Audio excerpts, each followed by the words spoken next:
The tip of the spear was like a flash of lightning. A spearhead thrust to skewer the heart. Even attempting to evade it was pointless. It was but a flash too swift for the human eye to follow. And yet... Oh wait, no, is this the main character? Oh wait, no, this is Shiro. Okay, this part's Shiro. This part is Shiro. That was the fastest fuck up that we've ever had. Literal second zero. We had someone stealing Congratulations. someone's lines. Oh man, I thought you scouted this. All right. Why would you assume this was? Night. Why would you assume this was Rin? Because Rin also had. Don't worry about it. Don't worry about it. Don't say it, Pokemon.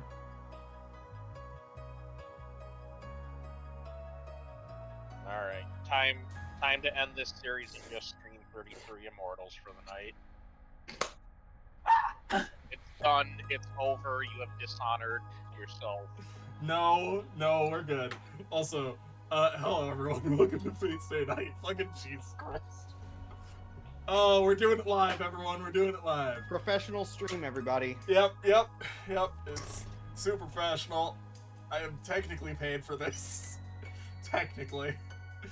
Anyways, let's try that again from the top, shall we? I want to speak to your manager. I hate to break it to you, but I am the manager on this stream.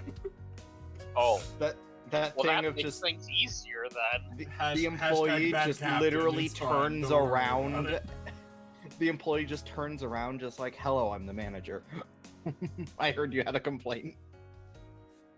Hello, Twitch. I would like you to ban this man. Don't. Please. That's true. Just get a whole of YouTuber avatar. They love those. Jesus Christ. All right. Not even a minute into stream, and we're already just off the fucking rails. All right, just come from the top. From Time the to show top. your hip curb. The tip of the spear was like a flash of lightning. Spearhead thrust to skewer the heart. Even attempting to evade it was pointless. It was but a flash, too swift for the human eye to follow. And yet, moonlight swept in to save me. From the strike that threatened to end me. The sound was beautiful, like the tolling of a bell. Truth be told, the sound hung over me, heavier than an iron weight. This beauty had little to do with aesthetics. The stark armor wrapped around her was like a frozen night itself. The ringing was not in itself pleasant. It was the sound of steel. But the night herself was beautiful enough to make it into the chiming of a bell.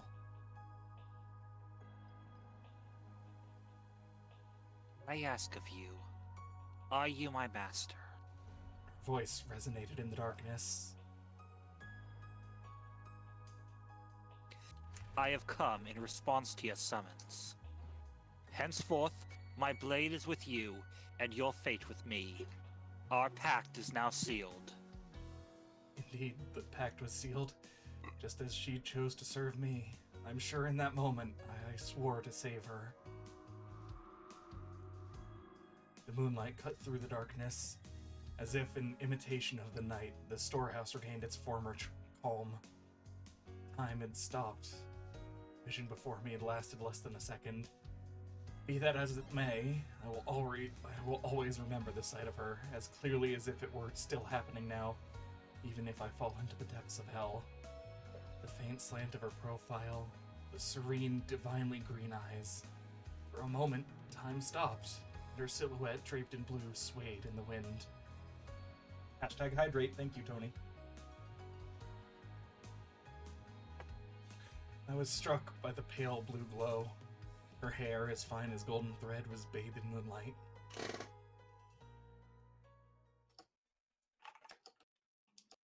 Brave shine. 16-year-old being a complete and utter pushover to the Okay. to the Now it's me. hundreds of year old. Yep. This happened 10 years ago.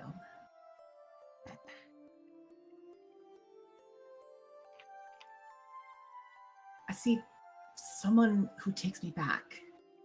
He's tall, with chiseled features. I've never known him to crack a joke. He ruffles my hair affectionately. No, that's not what this is. It's more like he's grasping my head and working it like a stubborn charlid. Or is this you? Wait. Nope, this is you. Okay, cool.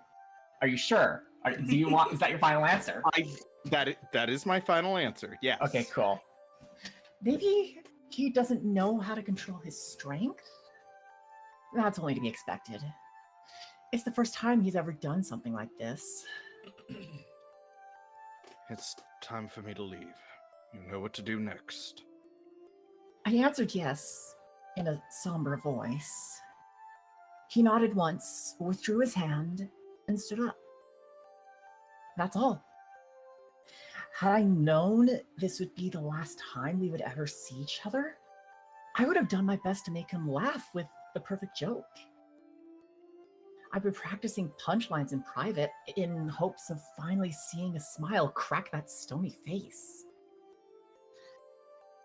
If I have one regret, it's that I never got to tell him any of my jokes. Get the association in your debt before you become an adult. Any decisions after that, I leave up to you. I'm sure you'll manage on your own. So he said, but I bet he was worried about me. He told me about our family's heirloom jewels, the gems passed down to us from our Grand Master, and how to manage the underground workshop. It was a rapid-fire course of subjects he'd never taught me before. Even as a child, I realized that he would probably never come home again. There was a war. Not a war between countries, but between people. But in this war, there were only 7 combatants. It might not have seemed fitting to call it a war, but having mages involved changes things. 7 mages from different factions competed, but I wasn't sure why. They killed each other using methods I didn't really understand. One of them was the man in front of me. It meant that he would kill and eventually be killed. I'm sure he felt the ticking of his life's clock even more keenly than I did. Rin, before long, the Holy Grail will appear.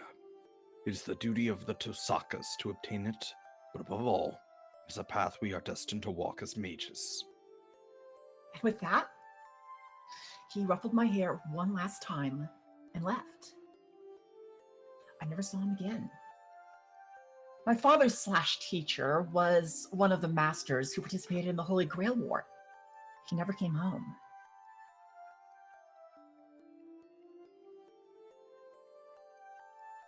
Safe travels, father. I bid him farewell as a well-behaved daughter should. I knew I was on the verge of tears, but I didn't let them show. I loved him. He was a great father and an even greater mage. Mages are stubborn people. As far as I knew, there wasn't a more upstanding man in the whole world. As my instructor, he trained me. As my father, he loved me. So I decided I'd accept the things he left for me and choose my own path.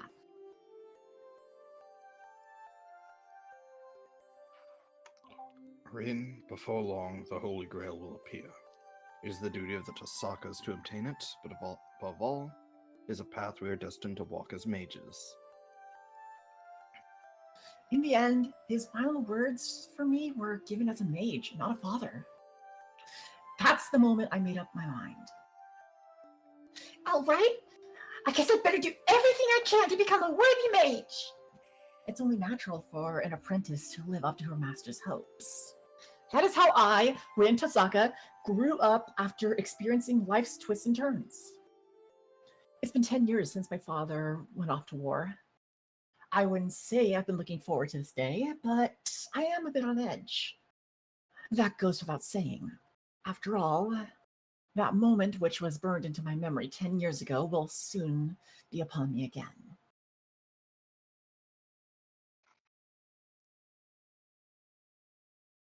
Damn, we're actually not that far away. We're actually 2 days away from that. Mm-hmm. Very funny.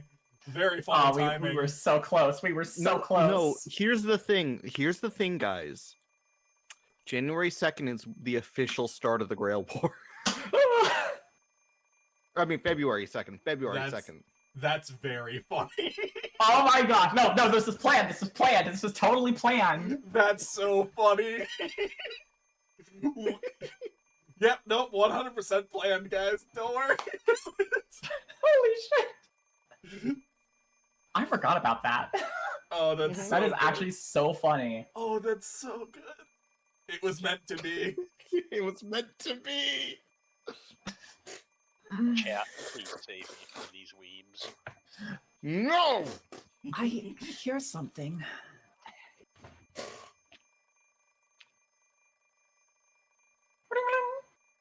Shut up! Stop! The noise doesn't stop. It's such an infernal racket, it's almost as if it's here to avenge my father. But now, I was up late just a little longer. I wish it'd just let me sleep a bit more. In fact, it should. I stayed up into the early hours deciphering my father's will, and I used a hell of a lot of magical energy to do it. I'm totally exhausted, body and mind. Good grief, cut me some slack, would you? Ring, ring, ring, ring, ring, ring, phone call. I wanted to do that so badly. Phone call. You have no idea. That's canonically her. Well, that's canonically her alarm now. The alarm clock is deaf to my complaints. What kind of machine makes a noise that seems like its sole purpose is to remind you that you're late? I can't be late. True, but there's a time and place for everything. You're not now. No matter how much of an overachiever I am, I should try to make it to school on time at very least today, if only slightly. All right, I set my alarm 30 minutes early, which means I should still be able to sleep another 30. Doesn't that sound off? 30 minutes early. I peer at the alarm clock through the sleep-heavy eyelids. The hands point to 7 o'clock on the dot. I usually get up at 6:30, which means I've completely used up my safety margin. Speaking of which, why is my brain so slow in the morning? Questions we all ask. Yeah. I glare at the alarm clock for several seconds. I shut off the alarm clock sluggishly out of bed. It's okay. fine. I words. It's fine. Words. I can't word right now. I'm so sorry. Listen, we You're don't all good. have enough time to correct ourselves. True. The morning chill bites me as I cross the hallway and enter the parlor. This is the final 7 a.m. in January. Winters in Fuyuki are relatively warm, but the mornings here are cold as anywhere. Even at home, my breath mists white. It's that much colder without anyone else living here. Heater. I turn on the heater and go wash up. Single living is so inconvenient at times like these. If there was someone else here to wake up before me, then the parlor would already be heated.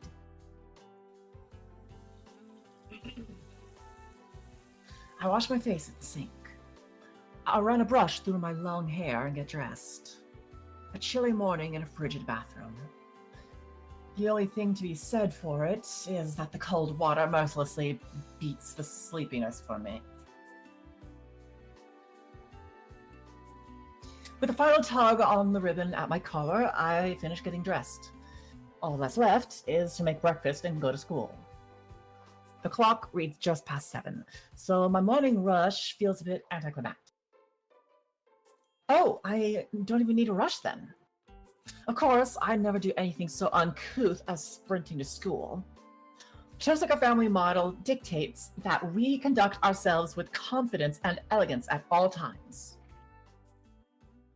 My ancestors must have been some high and mighty aristocrats, if that's what we've taught through the generations. The anachronistic...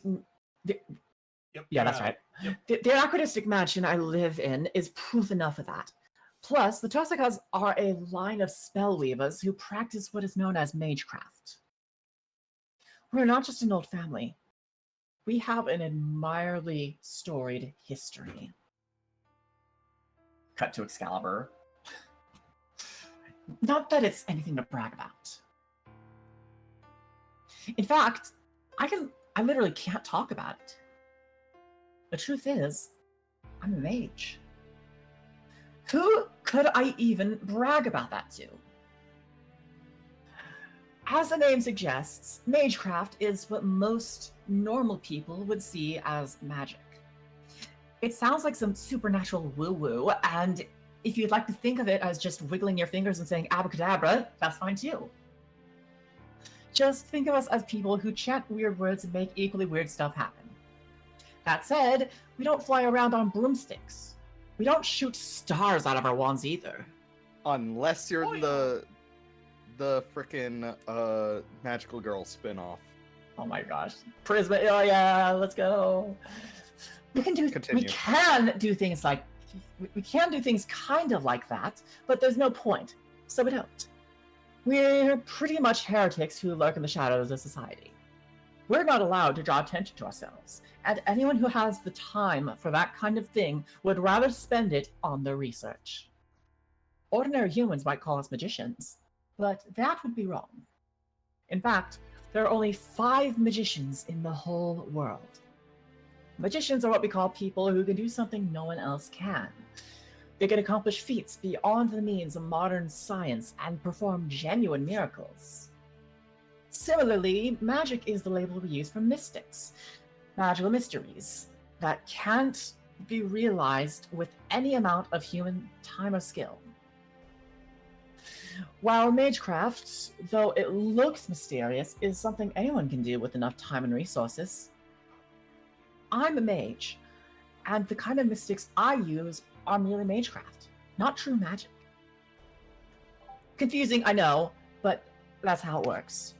To describe it better, I'll- people would say tomato, tomato. I say tomato to nuclear warhead.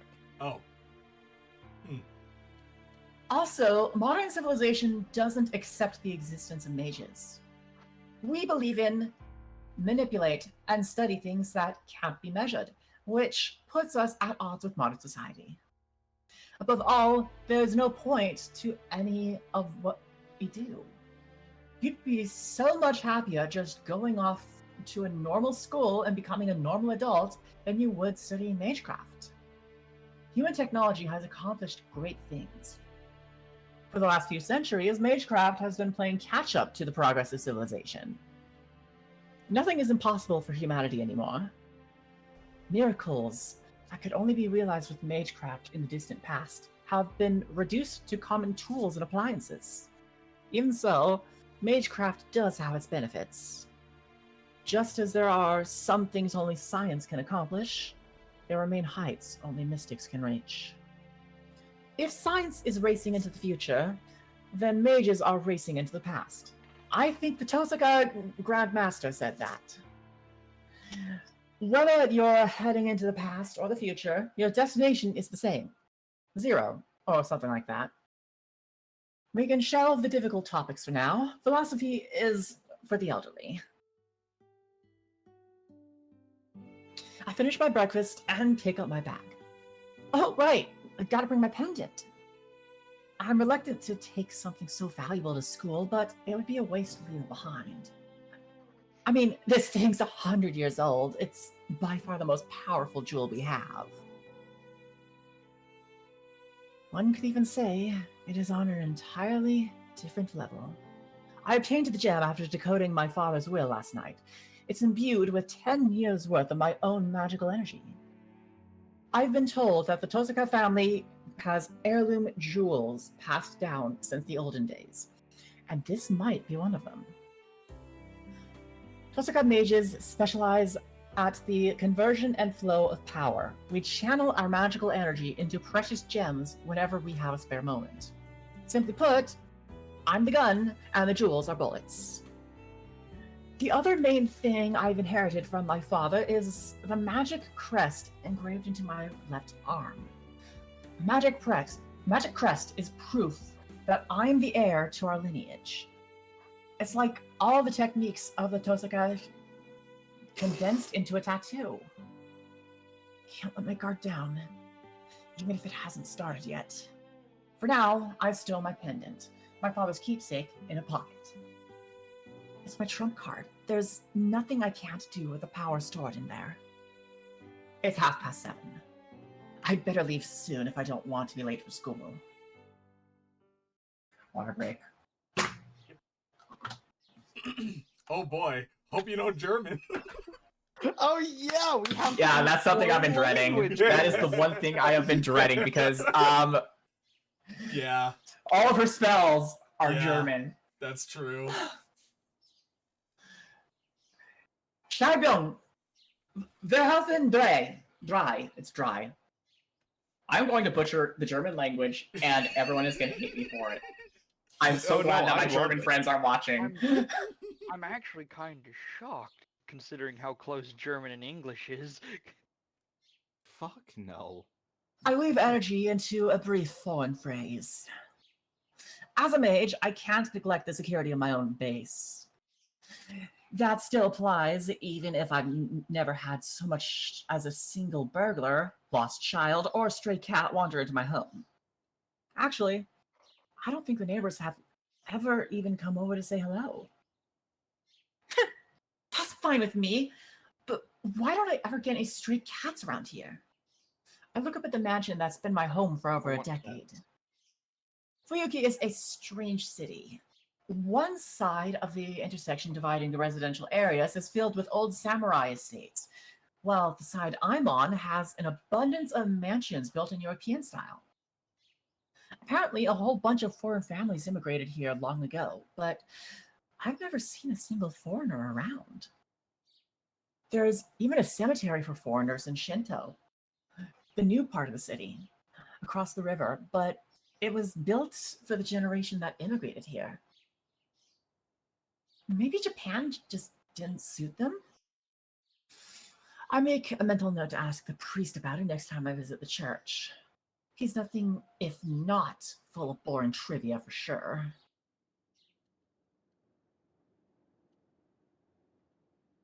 Oh? Something feels off as soon as I step outside. That's weird. It's quieter than I thought. There's no trace of the typical morning bustle. At 7:30 in the morning, there would normally be students and workers on their daily commute. I guess it's just one of those days. Maybe everyone slept in. It's unusually cold today, so everyone must be snuggled up in bed.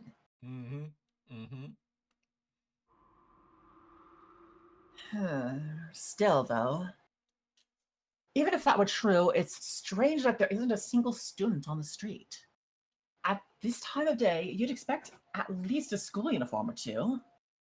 And yet, from where I'm standing at the school gate, it looks like morning club activities are just starting up, which can only mean... Alright, who is this bitch? First side character, let's go. Probably Elena, since Elena is not gonna have very many roles for the time being. Oh, Chisaka, you're awfully early today. I knew it. With a light sigh, I turned to face the student who called out to me. Morning. Sure is cold today. The girl who addresses me so casually is Ayako Mitsuzuri. She's my classmate in 2A, and she has quite a history. Morning, Mitsuzuri. And sorry for the weird question, but do you know what time it is? It's not even 7 yet. You still asleep or something? She waves her hand in front of my face as if to ask if anybody's home. Ayako is one of my few friends, and she knows I'm not a morning person. She's probably figured out by now I'm still not completely with it. The clocks at home are an hour ahead. All of them, apparently. I thought it was just my alarm clock, but the grandfather clock was off too. What's going on here? Father must have set the clocks to go haywire once I took the pendant out of the underground cellar. Asaka. Don't worry about it. It's no big deal. Are you on your way to morning practice, Mitsuzuri? Yeah. There's a lot of troublemakers in the Kyoto Club, and we're down one of our best shooters. We need to put on a good show for going to track first years in April. I see. Sounds rough. Way to show you care. Oh, wanna come see? I'm sure the boys would love to know you're watching. The Kyoto Club, huh? I'm acquainted with 3 of its members. One is Ayako, the girl I'm talking to now. I barely ever speak to the other 2. Of those latter 2, there's one that I actually can't explain away as simply an acquaintance. I became friends with Ayako, the club's captain, because I'd been watching the club from afar. Okay, as long as it's just watching, I'll come. It's not like I have anything else to do this early in the morning. Nice. And let's get going. So Hawk, everyone get used to the no indicators for when your line is. Yeah, Oh yeah. we'll figure it out. It's fine. Oh, What about- speaking of, there's somebody coming up, Curb. Yeah. One of our school's trademarks is well-equipped archery range. The chair of the school board has a passion for Kyudo, traditional Japanese archery. So they built a magnificent range on campus. It's kind of a waste for a high school club, to be honest. Come on, let's go. There's still time for practice starts, so I'll get you some tea. Ayako tugs on my arm, looking somewhat pleased. If I'm being honest, her brusque way of speaking is a bad habit.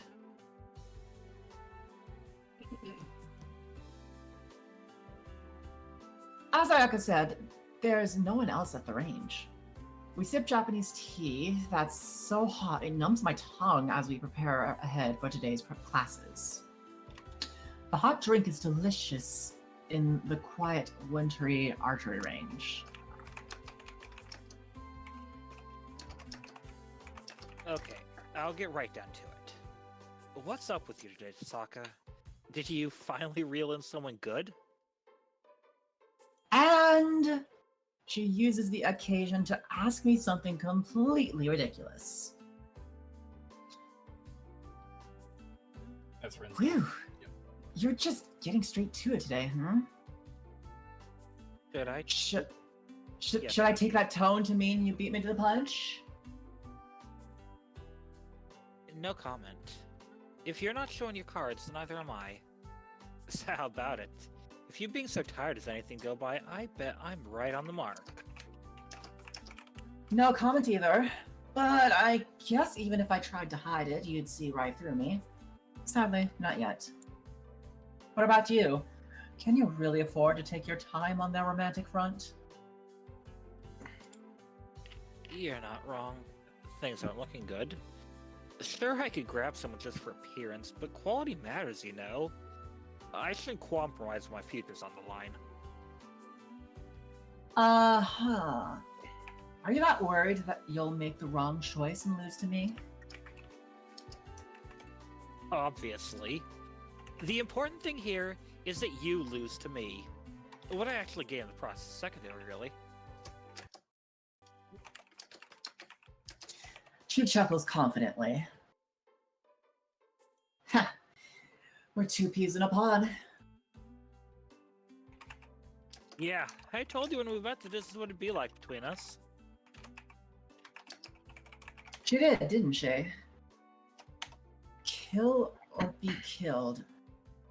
I'm sure that's how it'll be between the two of us. I was genuinely surprised to have someone say that right off the bat. Translation: our friendship won't bloom unless we're constantly trading blows, is what Ayaka was getting at. I agree with her. In the 2 years since then, I still haven't figured out whether she's my friend or my nemesis. How did we get on this again? What? You started it, Tosaka. You complained that you never have a boyfriend, so we decided to make it a contest to see who catches one first, remember? Ah, right. That was the deal. We said that whoever loses has to do whatever the winner says for a day, right? Yup. I don't even think kids make deals like this anymore, but we're both sore losers. No matter what happens, the loser has to honor the deal. Gotta say, I'm looking forward to winning. Ayako snickers in delight. My goodness. Ayako Mitsuzuri, to put it mildly, is a handful. I'll admit, I am looking forward to winning myself, so that goes for us both. I see, but Mitsuzuri, you can look forward to the future. Don't lose sight of the goal. There's more to our contest than being first to the finish. I know, it's not a real victory unless it's a relationship that makes you green with envy. Still That's you. the biggest challenge for us both, though. Doesn't matter how good of a guy he is, we can't bring ourselves to love him. Hayako's sigh is heavy. From what I've heard, she's known as a bit of a misandrist. Can't put too much stock in gossip, though. That she made this bet at all means less that she just doesn't like boys and more that she hasn't found the right person. That aside, wait, when did this become we? I'll have you know that I'm not an ice queen like you. I have no problem liking a boy. Yeah, not buying it. Maybe you just haven't realized it, but I can't imagine you going soft on a boy. You're always getting asked out, and you never once said yes. You'd think that if you were actually interested, you'd at least date a few. I'd say your record speaks for itself. You don't care about boys. You have no imagination at all, do you? What if I already have feelings for someone? Wow, talk about tall tales. But yeah, I could appreciate a good romance. Ayaka's tone isn't mocking. She nods solemnly. Her sigh tells me that it would be nice if it were true. I don't believe myself. I really can't hide anything from her. So can I. She's right. I know very well how cold I am. I'll concede that I'm a novice when it comes to romance. That you are. 2 peas in a pod, right? Damn. Oh, it's you. Yeah. 37. We better cut the secret meeting short. Who knows when someone might walk in on us. Time to start acting like students. Oh, look at you with a social butterfly.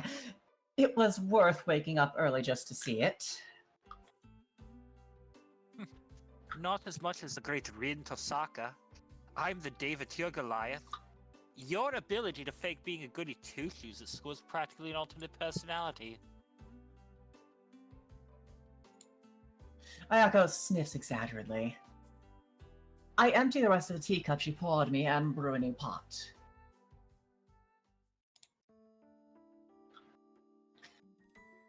So, why not join a club? Don't feed me your usual bull about being unathletic. I still haven't forgotten how you beat me in every fitness test last year.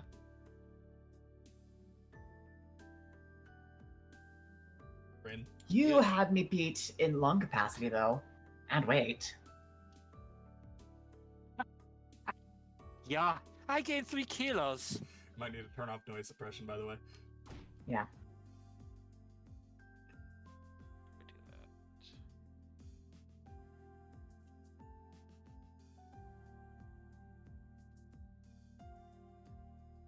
You got it? Noise suppression is off. Perfect. Wait, that's not there to celebrate, damn it! You tricked me! Ayako slapped the table. Careful, you might spill the tea. Shouldn't the club captain be taking better care of the place? Sure it. I'm your rival first and club captain somewhere after that. If there's no one else around, you can bet I'm ready to take the fight to you. Ayako side-eyes me with a huff. She has a unique idea about beauty. A beautiful woman must walk the marital path. She's always going on about that. Not surprisingly, she's well versed in most martial arts. Judo was the discipline she was least skilled at, so she joined the club and worked her way up to captain. She's probably one of the top 3 people in our school you'd least want to mess with. Should you be really saying that you stop being a captain if none of your club members are around? Why not? I'm only captain for show. I can just have the more unruly members take care of any grunt work. Plus, there's better shooters than me anyway. I don't have any captain's honor to defend. Not so. I recall Miss Fujimura saying you were the best they had. That's a bit of an ego boost. But still, she's only saying that because of the guy who left. You're right, though. If Miss Fujimura thinks that much of me, I'd better act like a real captain. That's the spirit. And speak of the devil, here come your clubmates now. Time for me to go, but make sure you do your part. What, you're not gonna watch us shoot? I wouldn't understand it even if I did. It's one thing to watch from afar, but the uninitiated shouldn't loiter in the dojo. Just as I get up to leave, the first club members begin entering the archery range. Pokemon, get your ass in here. Good morning, Captain. Morning, Mato. Are you by yourself today? Yes. I'm sorry I couldn't convince him to come. It's alright. Doesn't want to, there's no point forcing him. Ayaka speaks Ayaka speaks to the first club member to arrive. I'll be going then. See you later, Mrs. Zuri. Yeah, later, Tosaka. Have a good day, Tosaka. Thanks. Hang in there, Sakura. What a phrasing. Hang in there. I leave the dojo behind so as not to get in the way. All right. All right, we need to finalize who's playing this Yeah, guy it's right time. now. It is Right time. now. So where are we gonna have? Who were we gonna have again? Like, it was we decide either on it. gonna be either myself or Kirby. It's up to you, Pokemon. Is this one of those you wouldn't wish this on your worst enemy? Yes. Yes. This is another Mike, yes. Mm-hmm. Except Holy shit! Okay, What you I don't said think about- Mike is that bad. oh yeah, no, Mike is not as bad as this guy, but I mean Yeah, like- the same kind of thing Mhm. Curb did Mhm. in Bittersweet. Can I say something? Mm-hmm. I What? thought you were about to say. I thought you were about to say that he wasn't as bad as Mike. Oh no. No. Mike did some fucked up things. This kid is an actual monster. Anyway, speaking of the monster, Yeah, if you really want him, Curb, I don't care. It's up to you. go ahead. I'm already voicing 4 of the main cast. Fair. And 2 of them have heavy interactions with this guy anyway. That's also fair. Morning, Yeah. Tosaka. Funny running into you so early. Oh no. And here comes the person I least wanted to see. Same. Good morning, Mato. You're here early. Of course I am. I'm the captain, so I need to set a good example for the first years. Shinji Mato from Class 2C, Gordon sent me. He's the vice captain of the Kyoto Club and darling of half the girls at school. It's mostly thanks to his looks, of course, but he's also admired for his good grades, social graces, being kind to girls, and being an overall heartthrob or something like that. I really don't follow that kind of stuff. It's just what I hear my classmates say. What is this laughing I'm hearing in my ears? Everything you just said is wrong. Shut the fuck up. Peanut gallery, get out of here. I see. Hate to bust your bubble, but I'm pretty sure you're forgetting an important part of that, Mato. Try to remember next time. Huh? What's that? Vice. I don't care whether you're captain or vice captain, but if you make a point of leaving it out, people might think it bothers you, vice captain. You're right. I'll keep that in mind. Thanks, Tosaka. Not sure I did anything you should thank me for, but hey, I'm not going to stop you. With that, I turn to leave the range. Well, hang on. You're here to watch, aren't you? You're more than welcome to stay.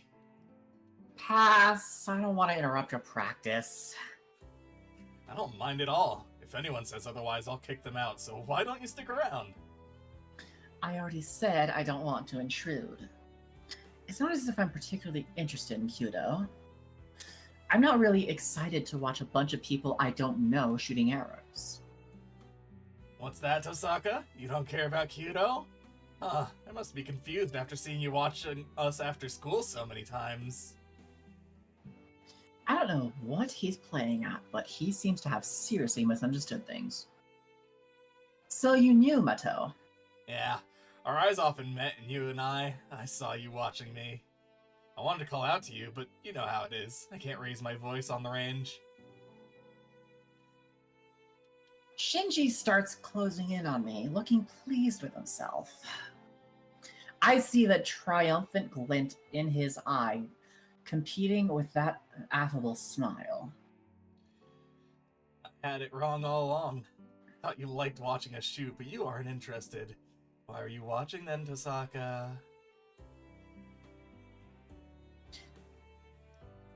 Ah, now I see. It would sound like that, wouldn't it? Would you mind taking a step back, Mato? I like my personal space. What's that, Tosaka? Wow, you're still not getting it. This isn't my usual style, but I guess it's what it'll take. Here, I'll make this real simple so even you can understand. I am even less interested in you than I am in Kyudo. I didn't even know you were in the club, and I doubt I'll remember next time either. What did you just say? I must have touched a nerve because he tries to ground me roughly. I twist out of his reach and turn to leave. Bye, Mato. Sometimes a little self-consciousness can do you good. Tosaka, you little... Shinji sounds like he's about to say something, but he keeps his temper and doesn't chase after me. The guy is all style, no substance. If he had even a little backbone, the people around him wouldn't suffer nearly so much. I take the rear entrance into campus from the archery range. It's past 7 now, but there still aren't students in the hallways.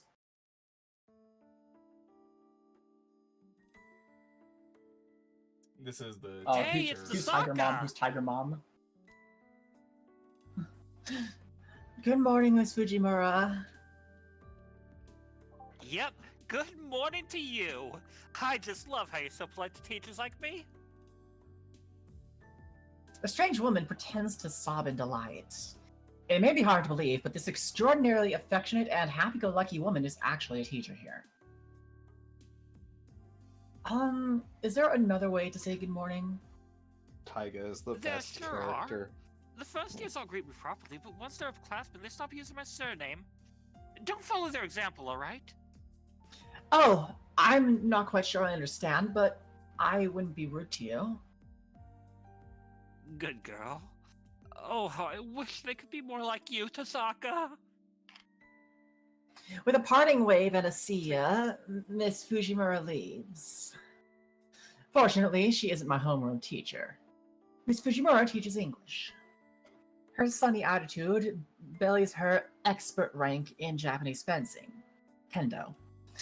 In her student days, they called her the Fuyuki Tiger. We got Tiger Mom. That's the mystery, though. You'd think someone known as a tiger would be feared, not adored, right? Miss Fujimura cheerily heads off in the direction of the archery range.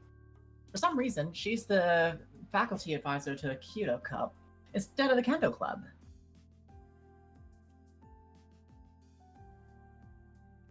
It's just before 7:30. I can see students doing their club activities on the school grounds, but there's hardly anyone indoors. Except...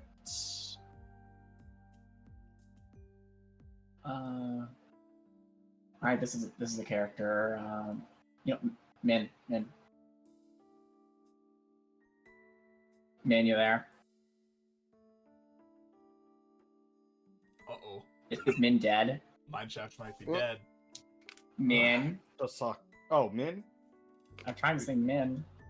Man. They've been dead for some time. Well, rip. Rip Min for the time being. Yeah, attack that I guy. sent him a pin. Attack. For the time being, someone else. Okay.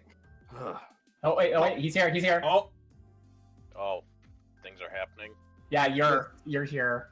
Oh, This is not somebody from the list. Just I Check. assume these guys are still gonna keep popping up, though, so we really oh should yeah, write them absolutely. down.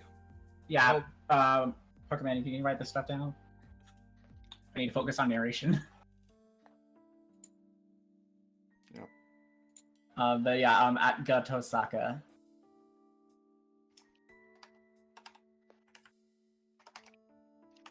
This, Min? yeah. Min? Man, this is you care. Tosaka. He always blurts out my name like I did something wrong every time he sees me. Well, if it isn't the student council president, it's a little early for patrolling campus, isn't it? Or are you maybe fixing up the club rooms? You're diligent as always. Not that I care. And just what are you doing? You're not even in a club, so why are you here so early? I just felt like it. I'm not an early riser like your family, Rudo. The student council president's handsome face darkens with suspicion. I can't word right now. He seems to have it out for me. I really don't know why. Maybe me saying temples are so dull pass is what started it. One question for you. Have you been staying late on campus lately, Tosaka? Nope.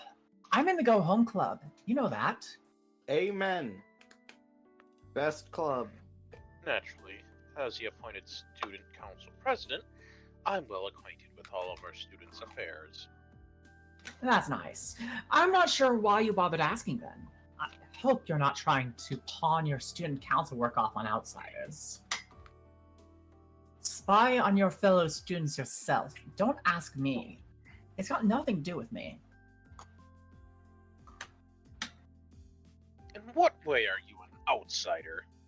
I don't think I haven't noticed what you used your wiles to get your hooks into our treasurer, you vixen. Well, that was uncalled for. Misazuri just asked me to publicize your club budget allocation. Don't the students have a right to know how their funds are being spent? That was all. That's all it was to you, was it? The psychological damage you inflicted on the treasurer made her take an entire week off. Shouldn't be surprised to see just how twisted your ethics are. Look who's talking. You ought to keep your staff on a tighter leash. You're typing, by the way, Pokemon. Playing favorites with the cultural clubs doesn't seem fair to me. I know that. That's why I was going to audit them myself. It's fixed, he say. Just then, an unexpected visitor makes his presence known.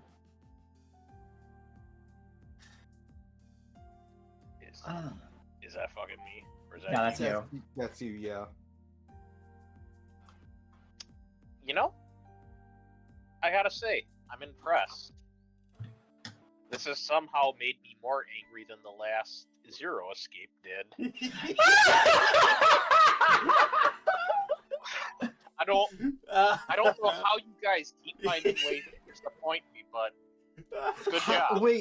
Wait, I'm lost. What? The zero time dilemma with how confusing it was for voice lines. It's not as bad, but yeah, no, I get the I get the idea. Anyways, still you, man. Oh, sorry, Mia. You're doing all the work while I'm out here, and I just asked for your help with repairs. Forgive me. Don't worry about it. Where's the next one? We don't have much time. The AV room, then. The equipment's been acting up for a while, and it finally gave up the ghost. If it's completely broken, I can't fix it. It'd be easier to buy a new one.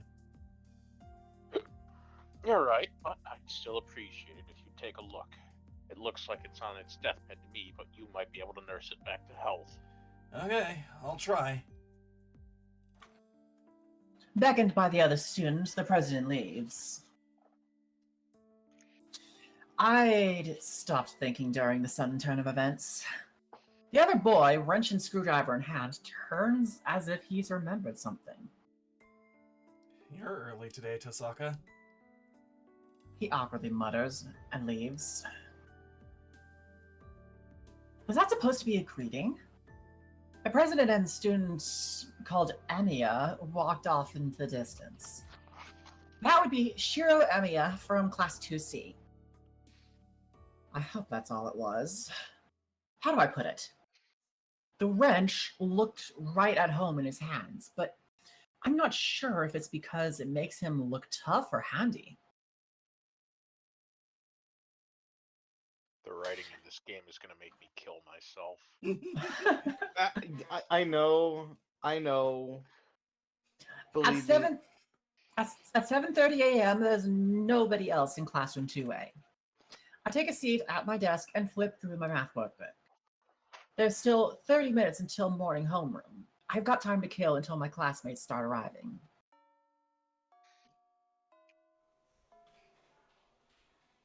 The classroom is lively as lunch break begins after a fourth period.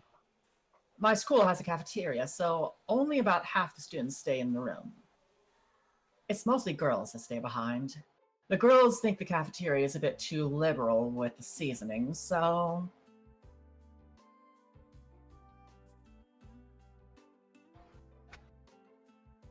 Who dat? Time to write down more character names and roles. Oh, Hi. this one's completely unimportant. Yeah, no, absolutely unimportant. Everybody else we've seen so far, like... Well, in that case... Tosaka? Would you like to have lunch with me? We girls tend We to... girls tend to... Yeah, go ahead. We girls intend to enjoy our lunches as a group. I'm sorry, I can't, Sagusa, but thanks for asking. I'll be eating at the cafeteria today. I overslept this morning, so I didn't have time to make lunch. Oh, of course. Sorry for ambushing you with that. Sagusa looks guiltily at her feet. Among the refined and well-behaved students of Class A, she's the most demure. For some reason, she's really nice to me. You stole this character from me. Yeah. You have There's nothing Sakura, to- you shush. Fair. There's nothing to apologize for. I just didn't have time to make a lunch today. Please ask me again tomorrow. I let her down as gently as I can and offer a genuine smile. Oh, okay. So even you sleep in too, huh? Perhaps my smile made her feel better. Sagusa turns back to her table, looking relieved. She's adorable. Hang on.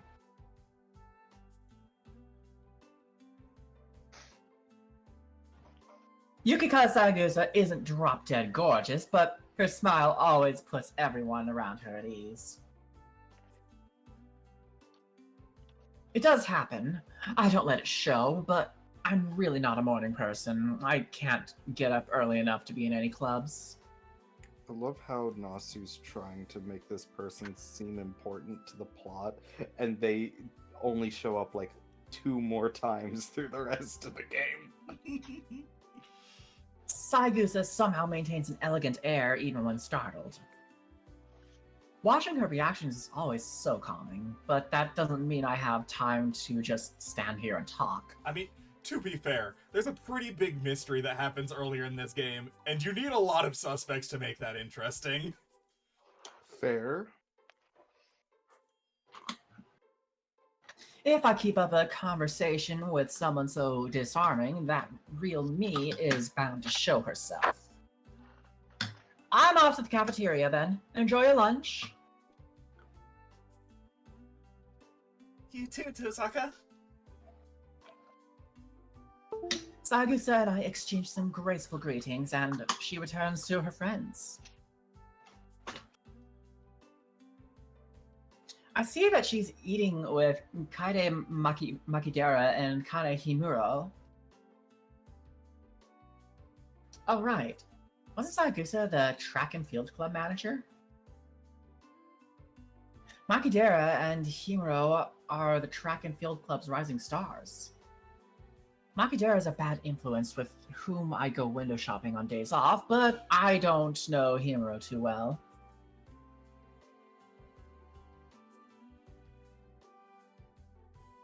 Literally anyone. Literally anyone, please. Someone. Fine. Looks like you got dumped, Saichi. Told you that Tosaka didn't bring lunch. If you want to hug her, you gotta bring enough food for both of you.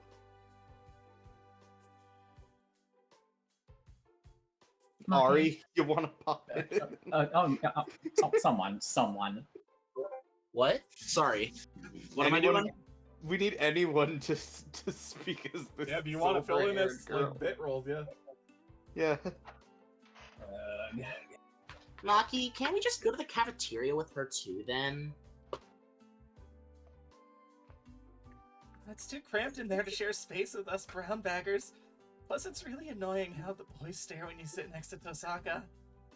Last time we hung out, she hogged all the attention. She's an overachiever and all that. And also, well, that is not her. Yeah, no, that's the other chick. Wink. That is absolutely. Oh. Holy crap. It's the fine. fuck? Says Swank. Swanky. I want to have words with whoever wrote this. Whoever wrote the person who wrote this was a Japanese guy in college who wanted an excuse to write words. I mean- said what I said. I meant what I meant. Something an elephant. Yeah, An that's elephant's faithful 100%. Makidera takes hold of Saigusa's desk as she continues to rant about me. Despite her foul mouth, she actually wears the kimono really well, like a picturesque Japanese beauty. Makinoji, Lady Tosaka can hear everything you're saying. Meanwhile, Himuro's cool and solid demeanor are a complete foil to that of Makidera. Oh wait, no. I guess that was Ari. They're going back and forth. It's fine. I Crap, did she don't hear know. me? I I don't bet know. she's totally glaring at me. I don't think she's glaring at you. Still you, Pokemon. Totally shooting lasers. It scares when she's smiling at you. Oh, come on, just let it slide. Repels, remember? Treated you to Taiyaki that one time. Kaede Makidera puffs her cheeks out in a pout, waving her disposable chopsticks in the air. Would you believe that her hobby is collecting wind chimes? The world works in strange ways. What does that have to do with anything? Nothing. About it. Nothing. Then why is it there? Why are we here? At any rate, it's rude to Saigusa to stare at the three of them. Caught between me and the foul-mouthed Makidera, Saigusa looks like she doesn't know what to do with herself. It's alright, Saigusa. And Makidera, I was the one who treated you. To crates, not Taiyaki. You really ought to fix how often you work in hyperbole. Hyperbole. Hyperbole, fuck. I'm just gonna say Chekhov is not a character in Fate, as much as that would be amazing. Oh, that would be so funny. That smile scares the daylights out of me. Makidera holds up her lunchbox lid like some kind of shield. I bid the odd trio farewell, leave the classroom. And slide the door closed. Oops. Still you, Pokemon. Break. Taiyaki, crepes, what's the difference? They're both sweet things wrapped in carbs. Makidera utters something blasphemous for a girl. She thinks that taiyaki and crepes are the same? Is she even human? Are all desserts the same to her? If I'd known that her taste buds can't distinguish there's 500 yen very, very berry from an 80 yen taiyaki at Omaya, damn you, Kaede Makidera! I could have saved 420 yen! All I could think of What am was... what am I getting actually upset for? I'm I must sorry, still be tired from last night. Literally all I could think of was donuts are great, jelly-filled are my favorite. Nothing beats a jelly-filled donut. Thanks, Brock. The cafeteria sounds like a pain, so I'll just buy some bread from the counter and eat on the roof.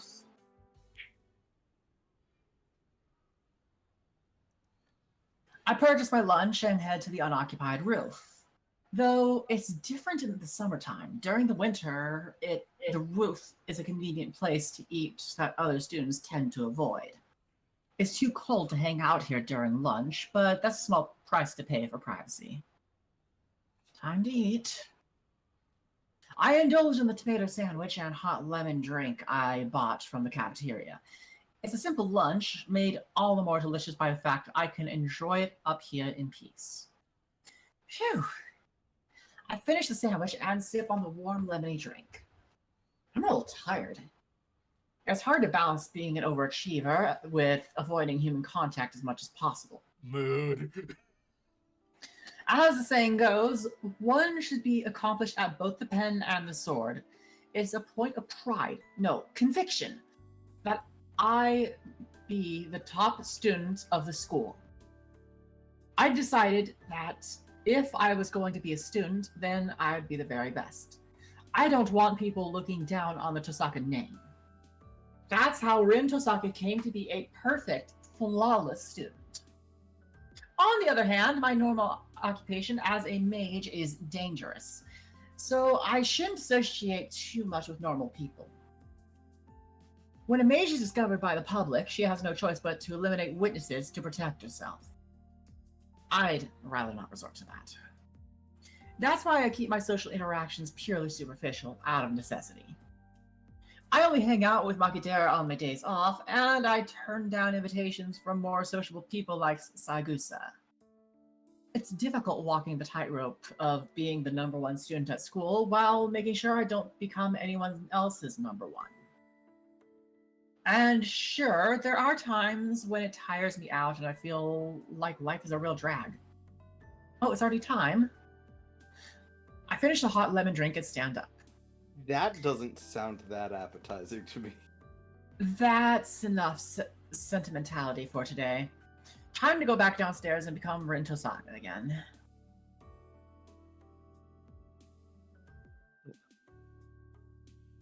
Oh, this. Did we even Okay. cast this guy? We did. Okay, Kirby, use your Delta voice. Right. Homeroom is over. Make sure you log your day shifts and lock the doors and windows. If you don't have any club activities, try to get home quickly. Class 2A's teacher gives his usual spiel and leaves the room. As far as I know, he's said it exactly the same way all year. Elena? Tosaka, Well. are you going home already? Yeah, I had a run-in with Mato this morning, so I want to leave before it gets out of hand. I figured. He showed a temper this morning. You must have put him through the ringer. Did he now? Sorry for the trouble. It wasn't really. Mato's always hard on the younger students. It helps them build character. Glad to hear it. I'll make it up to you later. Sure. I hope it doesn't put you off. Stop by again sometime.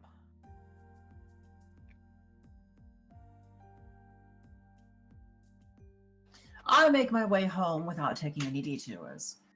My time as Rin Tosaka, the honor student, ends once I leave the school. The next half of the day is reserved for the other me. I have to become a mage of the Tosaka.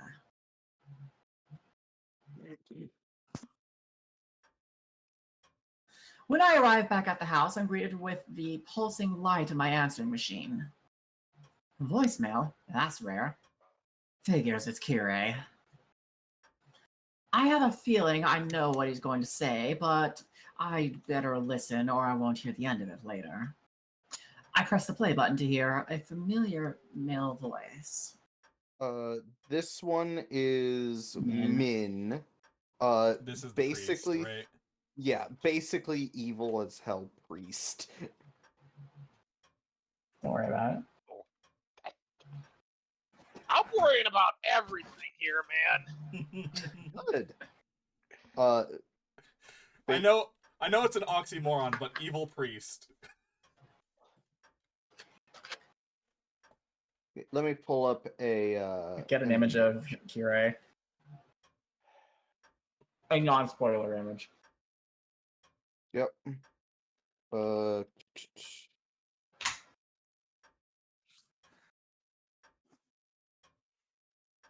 There you go.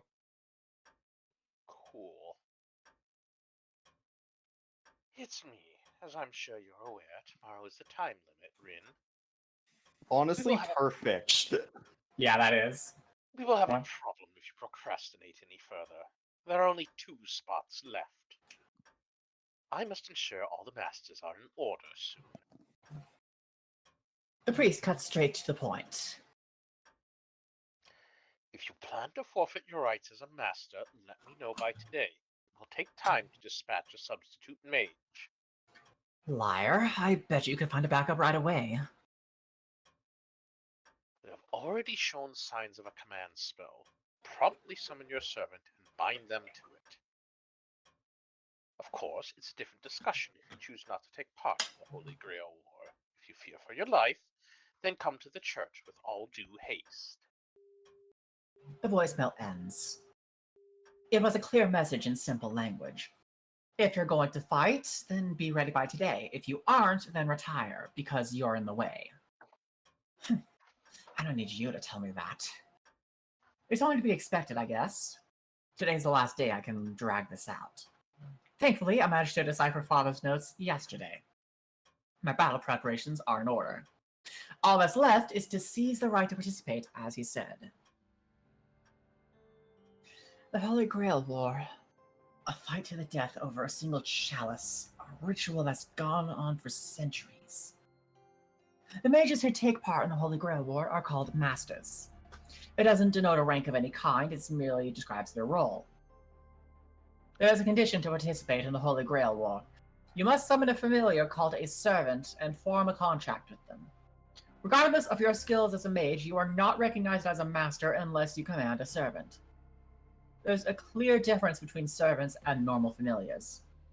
The way you summon and use them are different.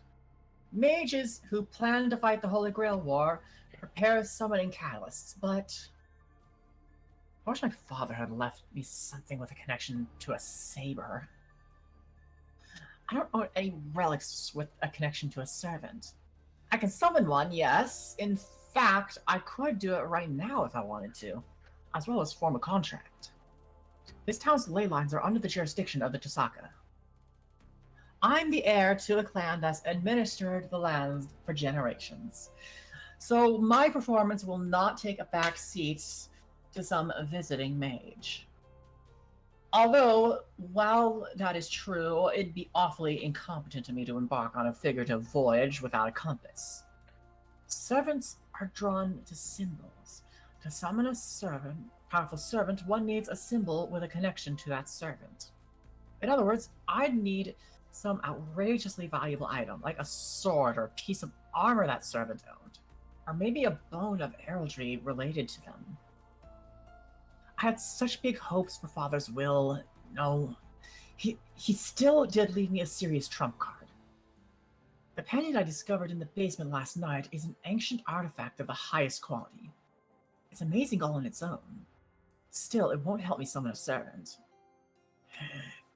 Fine. I don't need to rely on something like that to figure this out.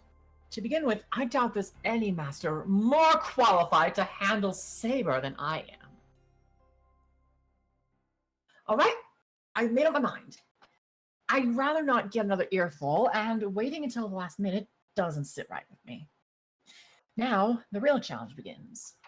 Tonight, I'm going to summon a servant while I'm in peak condition and acquire Saber by force.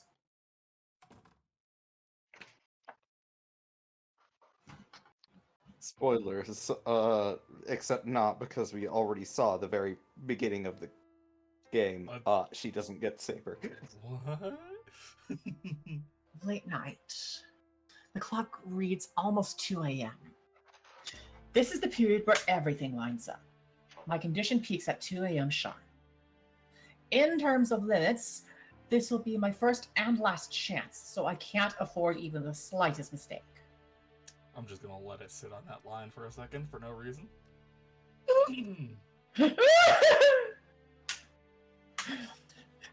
Withdraw within elimination. Engrave 4 circles of withdrawal and surround them in a summoning circle there.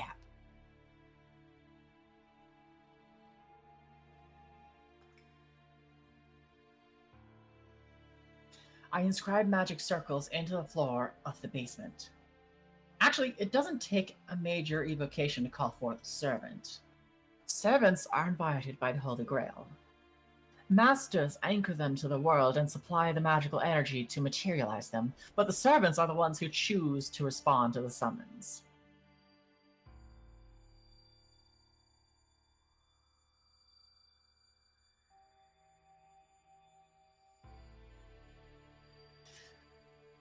For the elements, silver and iron.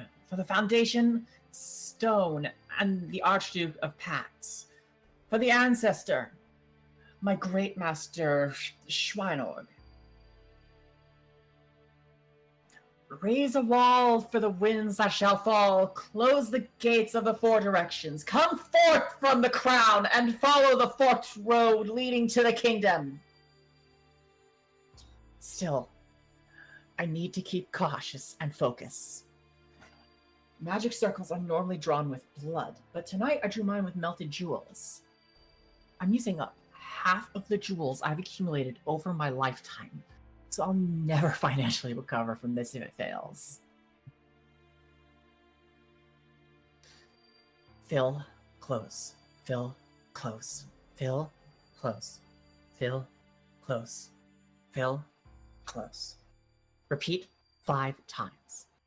But when each is filled, destroy it.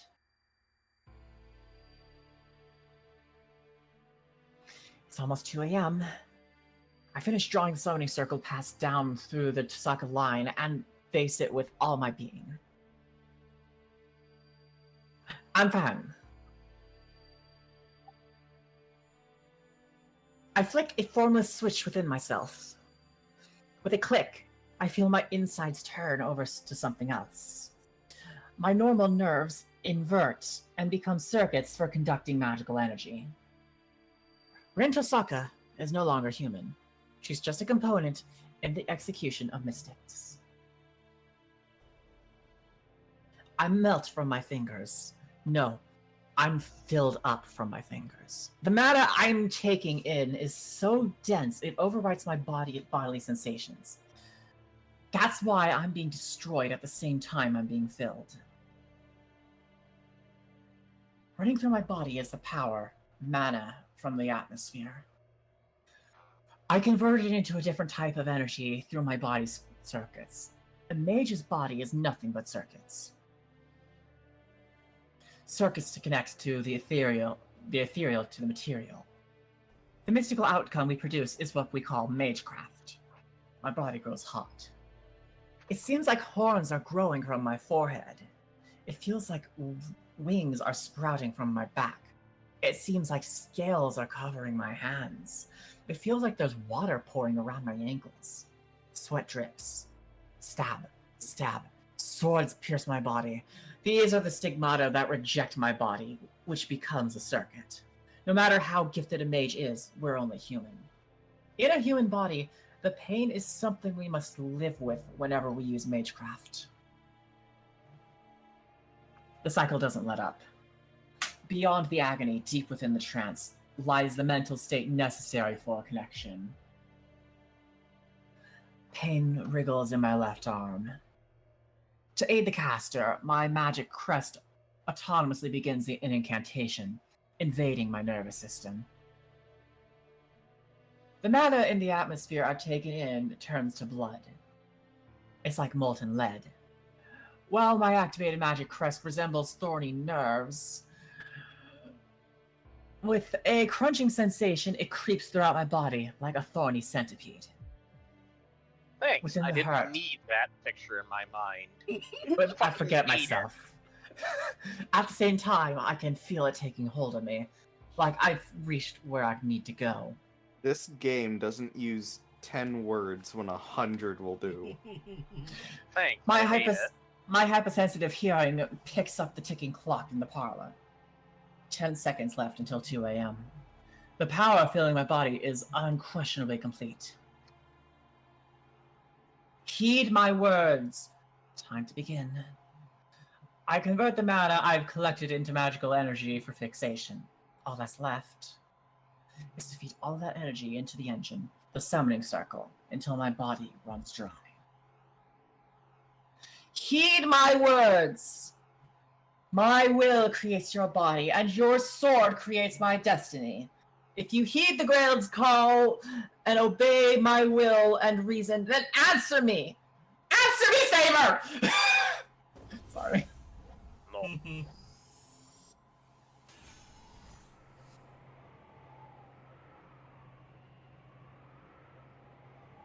My vision goes dark. What lies before me now is the fifth factor, said to be imperceptible to the naked eye. My vision shuts off on its own, fearing what it might see. I hereby swear, I shall be all the good in the world. I shall defeat all the evil in the world. 7 heavens clad in 3 great words of power. Come forth from the circle of binding, guardian of the scales!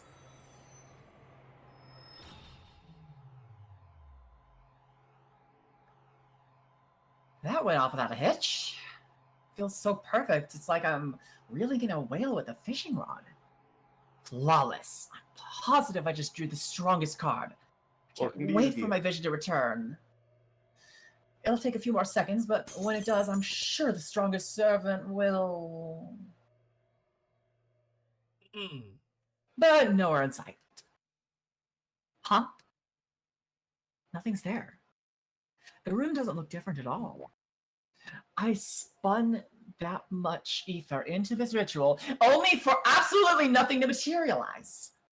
On top of that, I think I just heard something explode in the parlor. Why? Get ready, Ben. I bolt. Yup. Be ready. My head's empty at this point. I just run. I race up the stairs from the basement. The door's broken? The door to the parlor is askew off its hinges. There isn't any point in turning the doorknob. And since it won't open whether I push or pull... Damn it! Move, you stupid thing! I kick it down and bust into the room. And...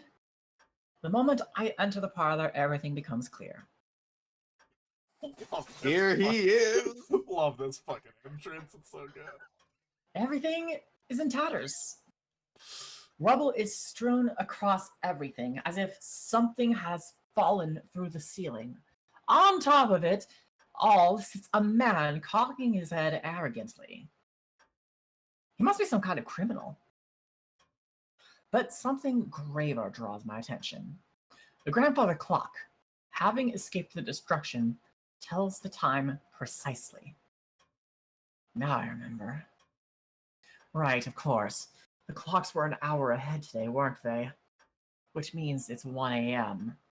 Still a full hour left until I'm in peak spellcasting form. I screwed up again. I can complete tasks as well as anybody else, but suffer from my curse of genetics. Don't think that's genetics, Rin. When it really counts, I somehow managed to bungle things on an unbelievable level. What's done is done. Just gotta learn from this. I can't believe my own stupidity. Still irritated, I direct my glare at the man lounging haughtily on the rubble. So, what are you? In. That's the first thing out of your mouth? I seem to have been dealt a truly ridiculous master. That is actually perfect. What the hell? Yeah, honestly. Why do you think we cast Min as... Yeah! The man in the red mantle shakes his head in a show of exasperation. To add insult to injury, he mutters something about drawing the short straw. Oh, now I'm dead certain. This guy has a messed up personality. And this is... a servant? I thought familiars were shapeless beings, but this is just a man. No, not just a man. Even from here, I can tell that it's brimming with a shocking amount of magical energy. Don't be fooled by its appearance. I'm staring at something that's undoubtedly more than human. It's a human-shaped ghost, as on the level of an elemental. There's no time to be dumbstruck. That thing belongs to me. I need to get my head in the game. Just checking, but you are my servant, right? Well, that's what I wanted to ask. Are you even my master? I've never been summoned so violently before, and honestly, I'm still struggling to get my bearings. It's my first time too! I'm not answering questions like that! I see. But you weren't here when I was summoned. Care to explain why? Are you serious? You're no baby bird. Don't joke that you can't describe who to serve if they aren't there when you open your eyes. The identified servant frowns and a grunt escapes his lips. Maybe he didn't like the way I said it, though he has a mixed reaction, as if still impressed by the logic in my words. Whatever. What I'm asking is if you're my servant and no one else's. I don't have to answer any of your questions until we make that clear. This is what I get after a failed summoning, huh? Min. Oh, you, yeah. Sorry. Oh, this this is what I get after a failed summoning, huh? I believe there's something else you should be saying. There isn't. In a master-familiar relationship, this is the first detail we need to hash out. The servant's eyebrow twitches. He isn't even bothering to hide his dissatisfaction with me. I wonder if it's because of the half-baked summoning. You want to clarify who stirs whom. At least you know how to run your mouth, even if you failed at everything else. Sure. Still That's you. Nope, that's you. Sure, I agree with that opinion. You have to make clear who's strong and who's weak, or else it'll make this dynamic difficult. The servant's eyes me meaningfully, still relaxing on the rubble of my living room. Who's weak? Yeah, I'm a servant, and I'll acknowledge that I serve my summoner. But that's only how it is on paper, wouldn't you say? We still need to establish who's superior and whether you're worthy to fight alongside. On that point, are you a mage worthy of my service, little girl? The servant smirks. First, he destroys my house and acts like he's king of the castle, and now he has the nerve to ask whether I'm worthy? I didn't ask for your opinion. I only asked if you're my servant or not. I repeat myself, stealing my gaze. I'm not going back down from this condescending jerk. Oh, I see. You won't even deign to answer such an obvious question. Well, at least you've got spirit. You can talk the talk, but can you walk the walk? Like I said, you're getting ahead of yourself. It's the summoner's duty to confirm this first. Now answer me, are you my servant or not? I step forward aggressively, ready to pounce, depending on his answer. Ha! Such a stubborn girl. We'll get nowhere at this rate. Very well, for discussion's sake. Let's assume that I am your servant. In that case, are you my master? Hypothetically speaking, of course. I love this asshole. Obviously, you're the servant I summoned, so who else would it be? I glare at this rude man, giving my seething head a moment to cool down. Oh, well, I suppose I would be, hypothetically. Then, where's the proof that you're my master? Servant blithely asks, smirking all the while. He's clearly trying to goad me with these questions into losing my temper. Right here! This proves I'm your master.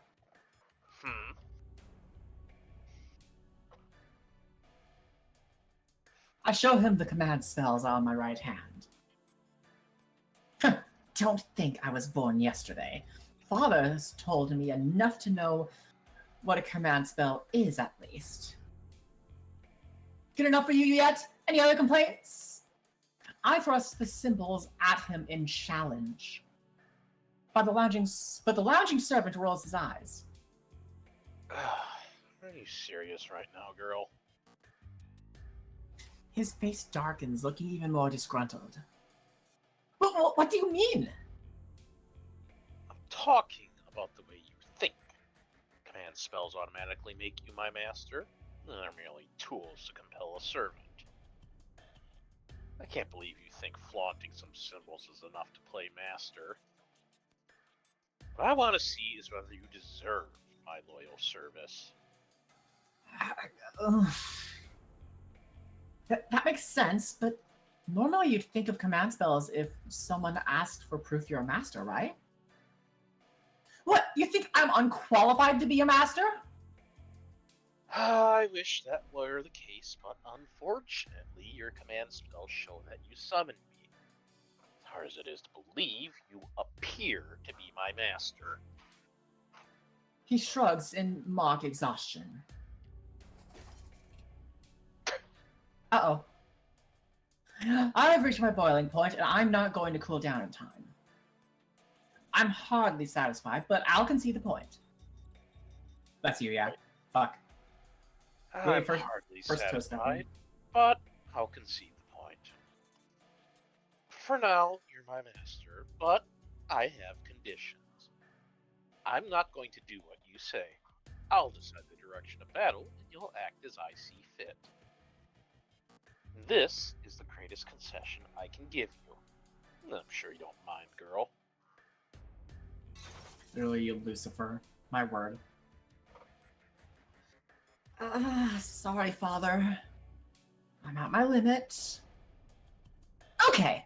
You're saying you'll recognize me even though you don't like it, but you'll ignore my opinions? Aren't you supposed to be my servant?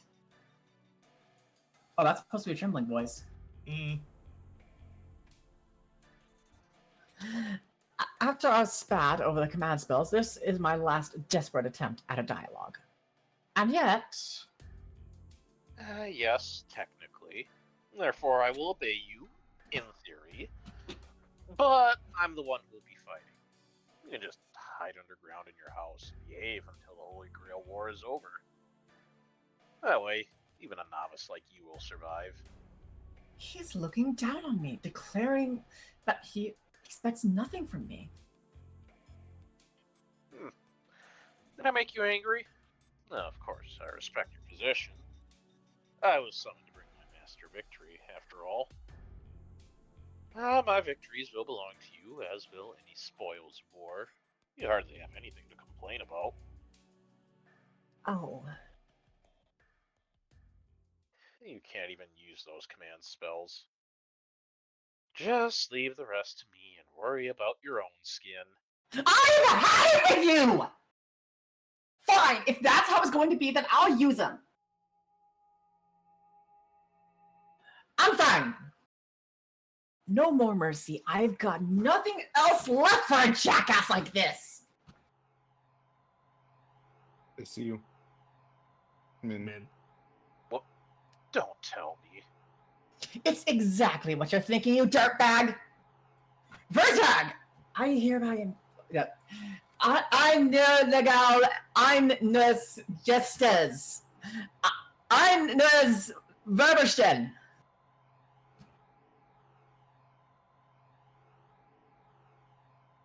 You idiot. Wait, have you lost your mind, Master? Who would waste a command spell on something like this? Shut up! You're my servant, get it? That means you absolutely have to do what I say. The emblem on my right hand aches. 3 command spells. They allow a master to issue 3 unbreakable commands to their servants. Did you even think this through? You use a command spell on such a vague order. It's too late to whine now. I didn't expect this to happen either. I want to die of self-loathing. I can't believe I just burned one of my precious command spells on a petty squabble.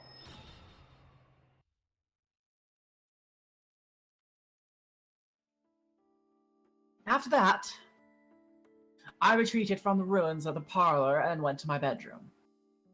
Before me Hydrate. stands the servant whom my command spells compelled absolute obedience from. Hydrate. Supposedly, anyway. I see. I more or less have you figured out, Master. Who would call this absolute obedience? Just to be clear, do you understand how critical the command spells are, Master? Sure I do. They let me order my servant around 3 times. What about it? Listen. Command spells let you force a servant into action. You can use them not only to stop actions, but also strengthen actions. For example, normally I can't come to you instantly from a distant location. But if you order me with your command spell, it's possible as long as it is something that is attainable with our magical energies. That's what the power of forced compliance means. Not even we servants can resist. Your command spells are 3 crystallizations of grand magecrafts that can make us overcome our bodily limits. Though, you're down to 2 now. I know that, so what? I still have 2 more, and it's not like the first order was wasted on you. This is you, Min. Okay. You're right. I did miscalculate. The more vague an order is, the more of the power of a command spell diminishes. They're weaker on long-lasting, broad commands like protect me until the end or win this war for me. The compulsion will be sustained, but there will be servants who can resist the minor pain of disobedience. On the other hand, singular commands like unleash your next attack at all costs or do not break that glass are absolute, and even powerful servants will find it difficult to defy them. Do you understand what I'm trying to tell you, Master? Yes, you're saying that vague commands are pointless. If the effects and restriction are both weak, then servants can act against their command spells. It's better to use them on simple, straightforward order rather than something abstract.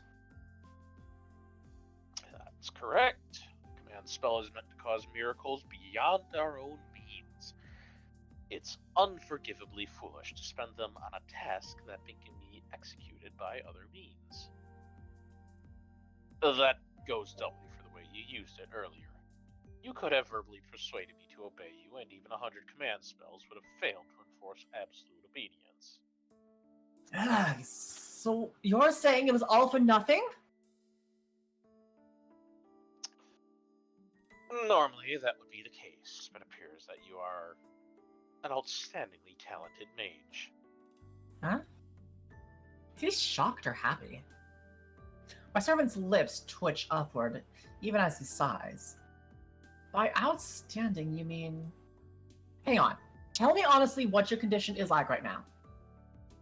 The implication dawns on me, and I ask him eagerly. That was my miscalculation. Your command should have resulted in a change of heart that would make me want to respect your opinions slightly more. But I can feel a strong compulsion from your every word. If I voice an objection, let me think. It's as if my defiance would weaken me. In other words, my body will grow heavy, making it difficult to move if I defy my master's will. My servant shrugs in resignation. So he's saying that my command spell wasn't a waste, but an actual benefit? He's still being as sarcastic as ever, so it doesn't seem to have any effect. Besides, even if he's weakened, I doubt even 10 of me could resist if he decided to rebel against me. Allow me to retract my previous statement, Master. You may be young, but you are a superior mage. It was my mistake for underestimating you as a child and trying to keep you out of the fight. I apologize for my rudeness.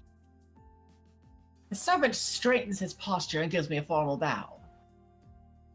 Wait, hold on. I know we said a lot of things to each other, but it's not like we need to make up after... Oh, is that so? Good. I'm glad you're so understanding. Awfully quick on the uptake, aren't you?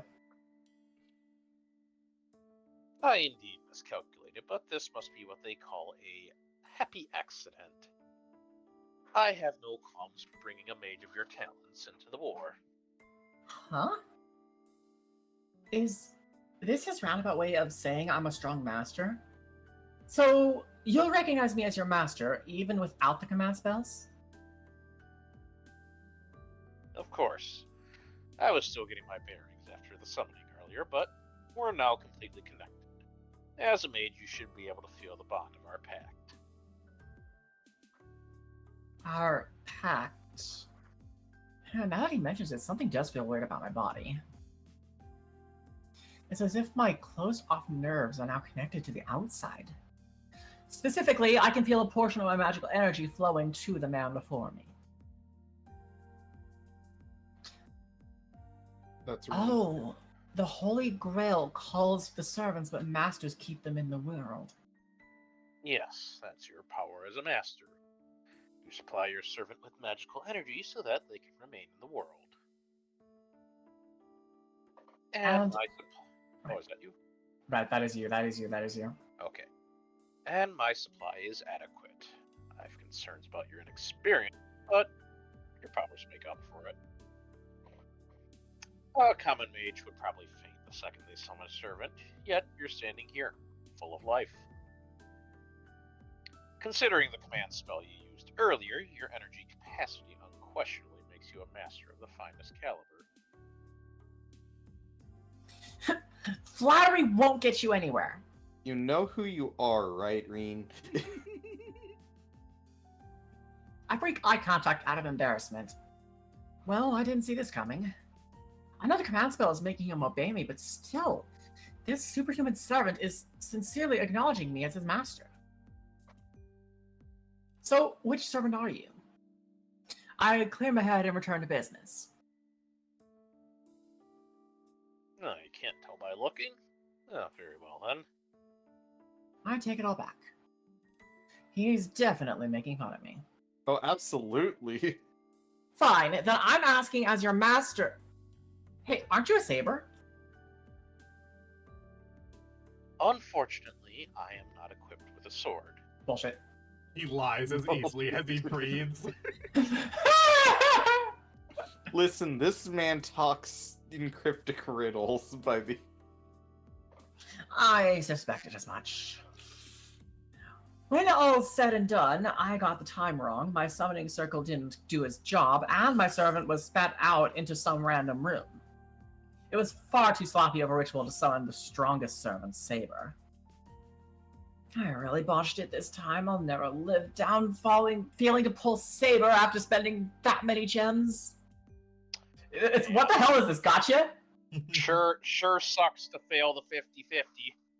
I know, I'm crying and losing so mean. Well, don't Yeah. worry, she's gonna get another run, so you got Don't another worry, you chance. spent enough gems that you will get a pity roll. Just one more pull, please. Just one more pull. Not gonna hurt. One more pull, dig in the dirt. I don't know if I'm gonna get Astra in time. I'm running out of time. Running out of That's you. polychromes, baby. Sorry, I'm not Saber. Huh? Well, sure, it's a painful mistake, but I'm the only one who screwed up. Yes, I bet you think Archer is in a very attractive class. Alright, I'll make you eat those words. When the time comes, I won't be taking any apologies. What? What a surprise.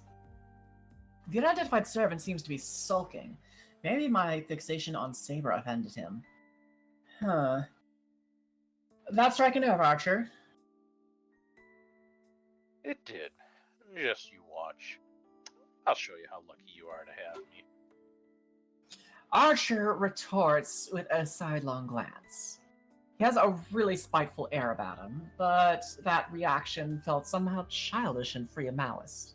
You know, might be a pretty decent guy.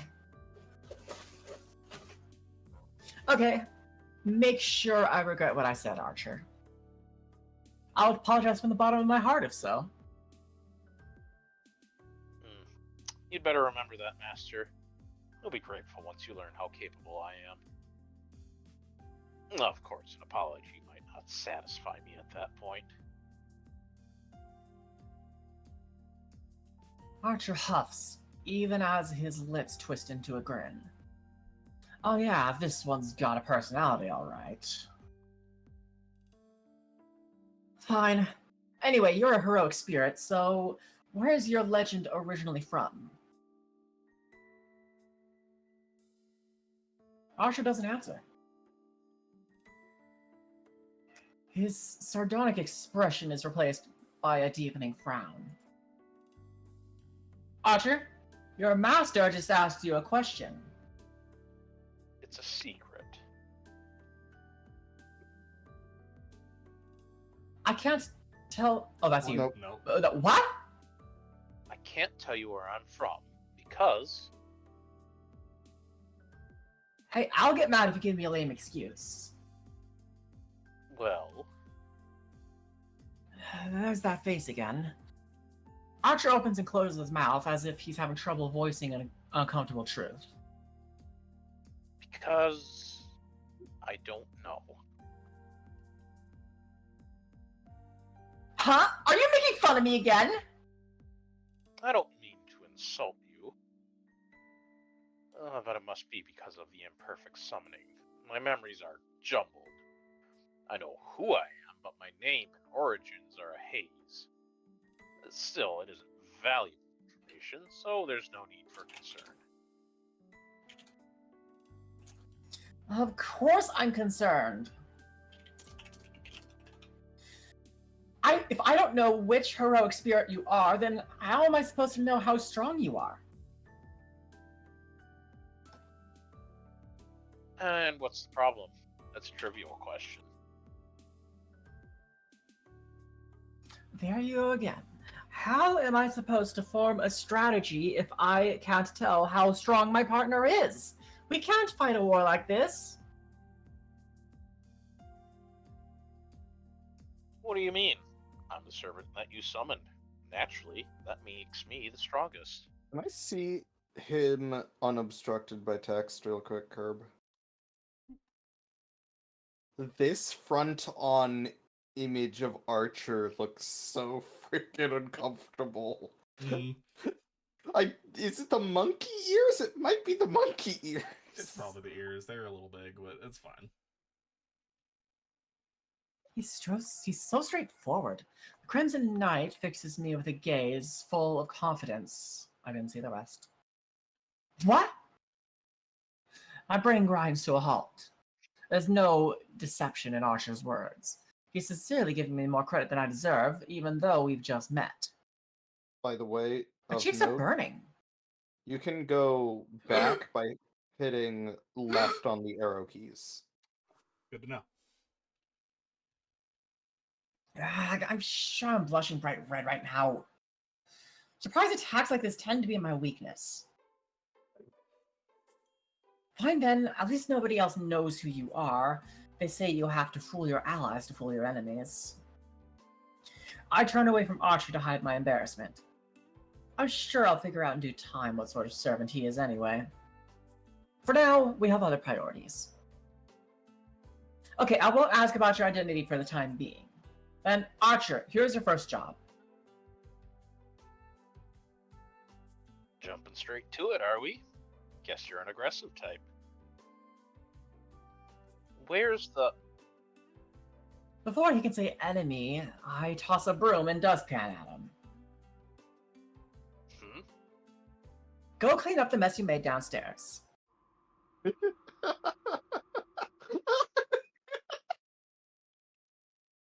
A few seconds pass in stunned silence.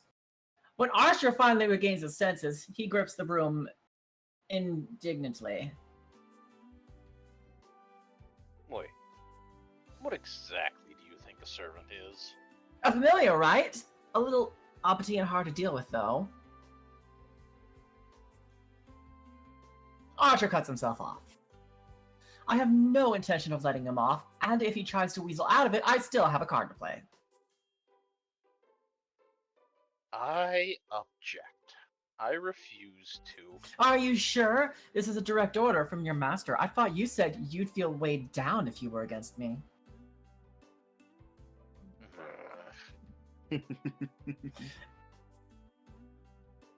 It's too bad if that's too much for you to handle, but the penalty will continue until the parlor is clean, you know.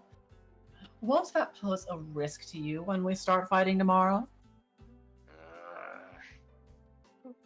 He stands there for several more seconds with broom in hand, grumbling under his breath. And so, the archer in the red mantle closes his eyes. Understood. Go to hell, master. And gracefully accepts my order. And that is why we gave him to you, Min. Yes. Min, congrats. You have my favorite character. Well, not my favorite, but definitely top 3 in this franchise. And now then, The other 2 are it's still getting in this late, game. so I should rest. I can decide how to deal with him once I wake up. I need to call break here for a moment. I need to go AFK for like 5 minutes. Okay. Hey. Yep. Everybody, take a water break. Take a restroom break. Do whatever you need to do. We'll be back in about. By the way, you can right click to enter the menu. Also escape. But yeah.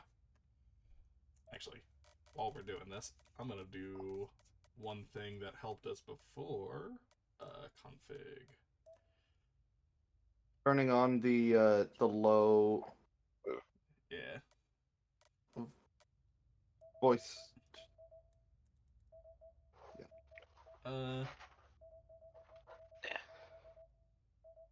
We'll see. We'll see how that. We'll see how that is. Also, Maybe that. if you scroll down, you'll see the entire voice cast. Yeah, and most of them are blanked out. We haven't gotten most of them yet. Side characters from here on. All the unimportant characters cut off. Oh, well, I guess, yeah. There's some important characters in there, but yeah. It's like, here's all the main characters. Here's everyone else. Here's the go back down to the... Yeah. Basically, after Soichiro Kuzuki Yeah. is when they turn side characters. Kuzuki is still important. Also, we don't need to mute him.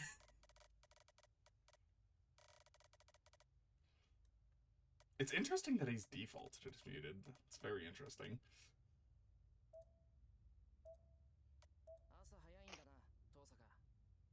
That can be a little higher.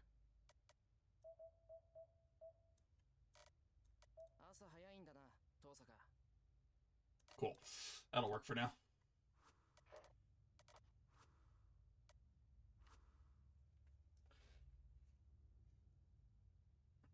So yeah, we have fixed the zero. We have done the same fix as our zero escape problem, except this time we can actually read the text, and it's not a full-blown cutscene again. That was the worst part. That it was all timed. Yeah. That was the worst part of Zero Escape. That it was all just one ongoing cutscene. I mean, playing it through normally, it's not bad because obviously you could just have all of the voice lines. But voicing it out like we had been the previous two games, it was it was a challenge and a half for sure. What you mean is it was torture. That was awful. This is your legacy, Curb. I mean, it's not a bad legacy. Can certainly do worse. Yeah. At least you didn't fuck up your summoning signal. Very true. By the way, I like how Archer said, so for spoilers for another thing in the Fate franchise, Archer there saying that a common mage would pass out from just trying to summon a servant. In Fate Zero, which is the prequel to this game, one of the masters is a mundane serial killer who just so happened to have been related to a mage like generations ago, and he summoned an actual fucking occultist, like Gilderai, the guy who used like the occultist Prelati shit, and it's like it takes a lot of mana, and that guy was just shrugging it off. So I'm calling bullshit on what Archer says. I know none of what I said made any sort of sense. Just know, mundane guy accidentally summoned one of the most mana-dependent servants with no drawbacks.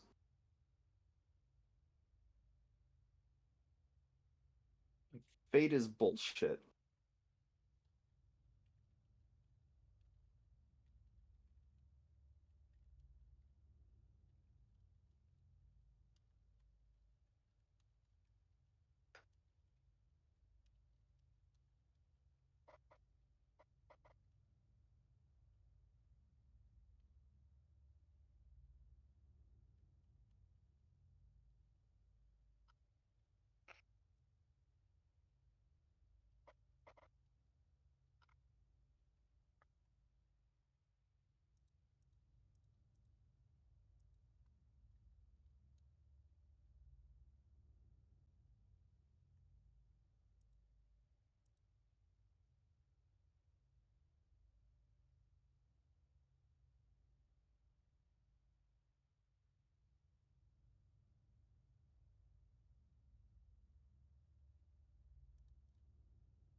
Also, I'll be completely honest, we went way farther than I thought we would on our first night. I mean, hopefully we'll get through the prologue, but we'll see. Yeah. If we don't get through the prologue tonight, I- absolutely be next week. I know we're more than halfway through at this point. Yeah.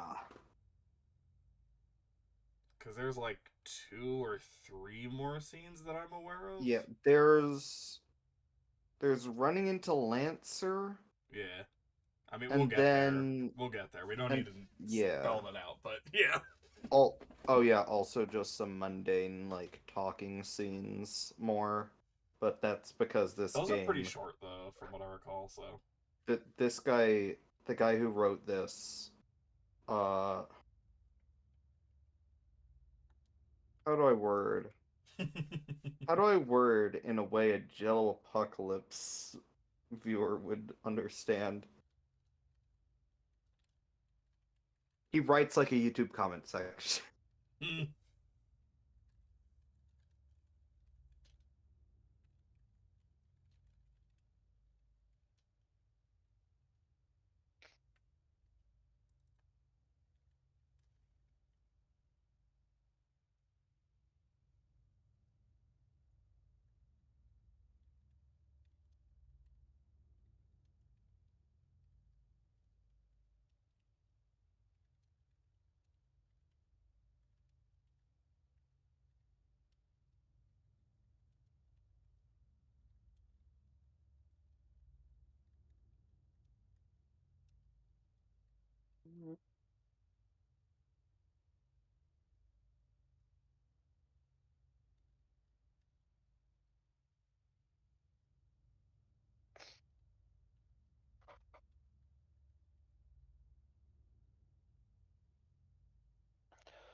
Also, look at you, Curb. You did some of your checks. I'm so proud of you.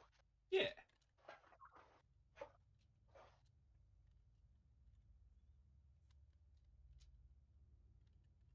However, as Kylo Ren once said, More. more. Yeah. I know the meme.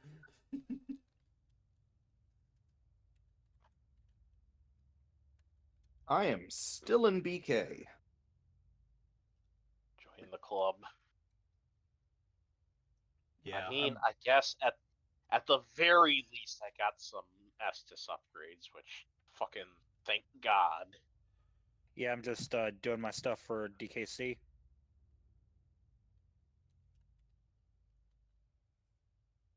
I also have no idea what that replica camera thing was for you, Kerr, but you have it now. You can't take it back. It's yours, my friend.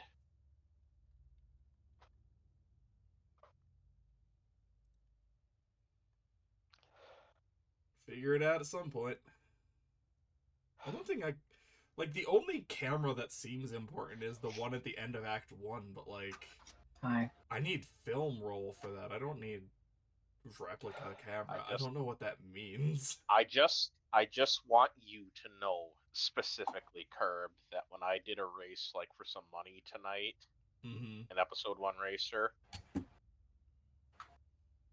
with the upgrades that people sent me, I had a bit of a Jamonius moment. Yeah, too fast. It's too fast. This is what I'm locked to, by the way. Just to put it into perspective, I was genuinely afraid to boost in most parts during that track because I felt I was going to go too fast and crash. Oh, hey, Pokemon, welcome to Dewford BK. Yep, I'm gonna die of hateful death. Here's the thing, Mitty. I've already beaten. I have my Rapidash already. I beat Norman. Damn. And I can't get out of. Like, I don't have Devon parts to go to Slateport. I don't have the badge to use Surf to go through Meteor Falls.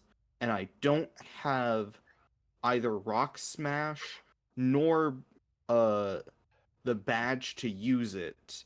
Because Rock Smash. Fuck? is in Curb's game, and the badge is locked behind. It's locked at Fall Arbor Town. Hey, Sai, I've got a question for you. Yeah. In Super Mario 64, how many banisters or pegs are there in Peach's castle? Oh God. Pegs, what? Like for the staircase railings, how many rails are there? Like the individual supports? That's a hell of a question. I don't know. Thank be you, back. Swanky. I don't have a voice for a while, so All right, sure. All right. Well, on that note, let's continue. A fateful day draws to a close. No, rather, my fate was shaped by this night. Fate Stay Night. There it is. All right, roll credits. Roll credits. Directed by whoever the fuck wrote this game. That makes 6, including me. Once the 7th and final master summons their servant, the Holy Grail War of this generation will begin. In the not-so-distant future. The battle I've been waiting 10 long years for is about to commence.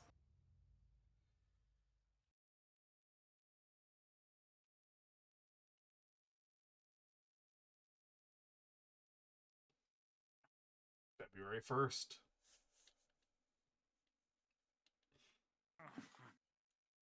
One to 2 days away, depending on where you are. The Holy Grail War. It's a grand ritual that's been repeated for hundreds of years.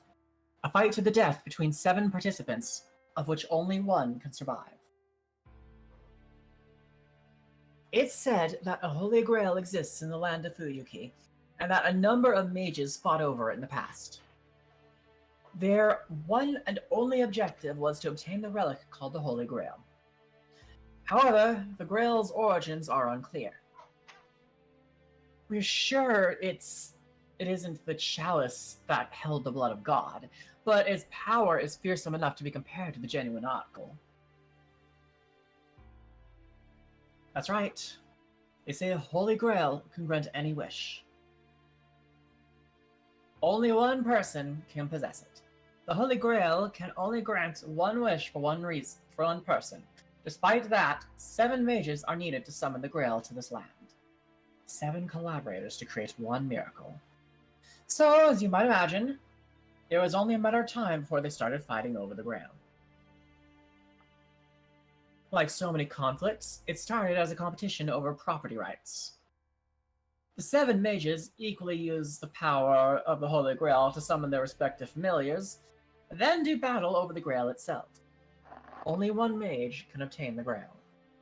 As a result, 7 people who started as colleagues ended up in a ferocious battle to the death. That's the gist of the ritual known as the Holy Grail War, a struggle for ownership between mages. The mages chosen by the Holy Grail are called Masters, who use the blessing of the Grail to acquire powerful familiars known as servants.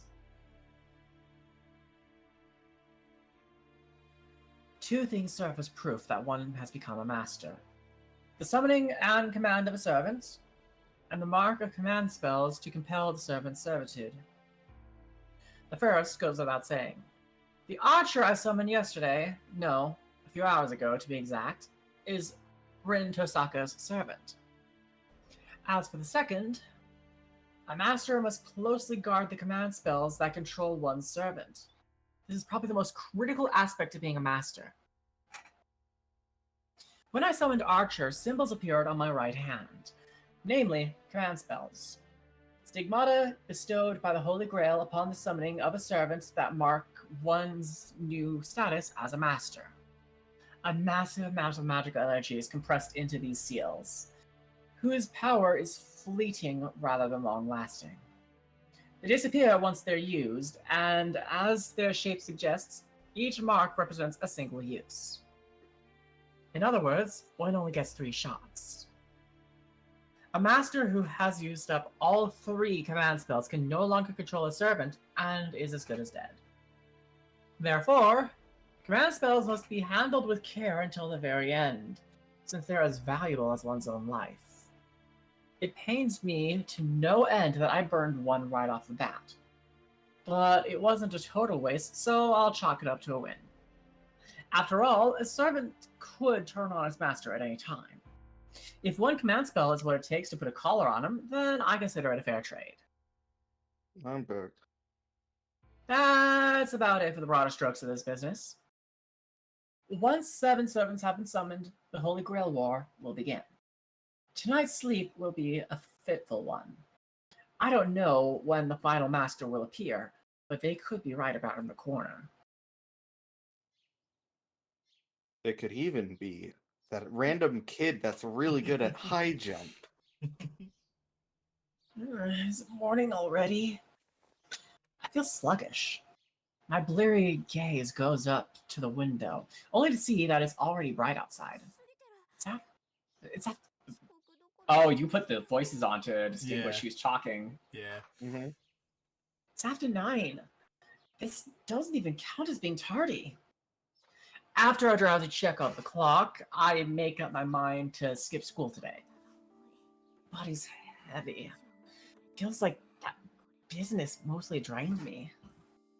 Sitting up in bed, I heave a long sigh. Not being a morning person isn't enough to explain why I feel so dull. I think Archer mentioned something about it. A master would be out of commission after summoning a servant. That's right. I summoned Archer, not Saber. I remember it all clearly now. I'd rather not, to be honest, but it's not as if denying the facts will let me do it over. It'll take a day or two to recover my power. I'll just treat today like a break-in period. I drag myself out of bed. A mental boxing match rages between the outside air, which is quite warm for winter, and the comfort of my bedsheets. It concludes in a 3-second knockout against the temptation of going back to sleep. I check my body in the mirror. Also, Nothing out of place, so relatable. aside from the loss of half my usual magic energy. I think I understand why Sai has this character. Wow! Am I wrong? I don't No. think he's wrong though. Not that it's a problem. I review the situation. I summoned the servant Archer, who doesn't have an ounce of respect for his master. To make matters worse, he doesn't even know who he is. Wow. Talk about a headache. I guess this means his trump card is off the table until his memories come back. Can't expect him to use a power he doesn't even remember. Servants are strong familiars all on their own. But what makes them truly formidable is the secret weapon they each possess. Frustratingly, Archer claims to have forgotten what he is. It's his fault he's in this state, so we'll just have to make it work. My fault, even. Your line was that it was your fault. Did I stutter? Yes, you did. We're both in the same boat then. I can only pray that he'll sort out his memories, but who knows how long that might take. Good grief. I've really got my work cut out for...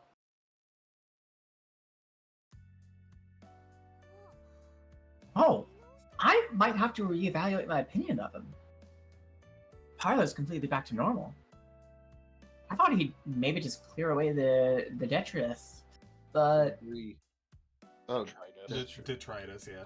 Detritus. What the fuck is that word? But the room is so Debris. spotless, I can't help but be impressed. It I'm just not means gonna like lie. rubble or debris. I only know about that word because fucking Max uses it in Poker Night at the inventory. I know about it because I write. Nerd. Excuse me, princess. He must have felt bad for wrecking the place. I doubt he would have gone to much trouble otherwise. I guess I ought to commend him for being a more decent guy than I... Still taking your sweet time, I see. Need I remind you that we're wasting daylight? I retract my statement. There isn't a remorseful bone in his body. Good morning. You seem to have made yourself right at home. I did spend the night, after all. Oh, I took the occasion to tidy up the kitchen. I'm sorry, I think you expected mean to stay be the night. inadequate, but it's rather thoughtfully furnished. Quite well kept for a girl living alone in a mansion. Pokemon, shut the fuck up. Keep the peanuts for between pages, please. Sorry. You're all good. I have a headache. Why do I have to put up with a servant judging my interior decoration? I thought servants all cared only about fighting. Are we sure this guy isn't defective? No. I see you aren't in your best condition. You were so feisty last night, but the fatigue must have caught up with you. I'll pour you some tea. I hope black is fine. Acting like he owns the place. Without missing a beat, Archer produces a teacup and fills it with the expensive reddish tea he's been brewing. There's a lot I want to say right now, but oddly enough, I can't work up the indignation too. The way he does it all is so refined. I'm about to admit, he might be rather cultured. Fine. I am pretty exhausted, so I'll have some. I sit down on the chair. The teacup is placed soundlessly in front of me. I take a sip. Oh, it's delicious. I expected as much since it's my favorite Chinese tea, a spring harvest Hongsha. I'd be upset if it didn't taste good. On that note, I'd normally be upset if someone used my favorite tea leaves without asking. Makes me mad, but the tea was brewed so exquisitely that the pleasure it brings overcomes my anger.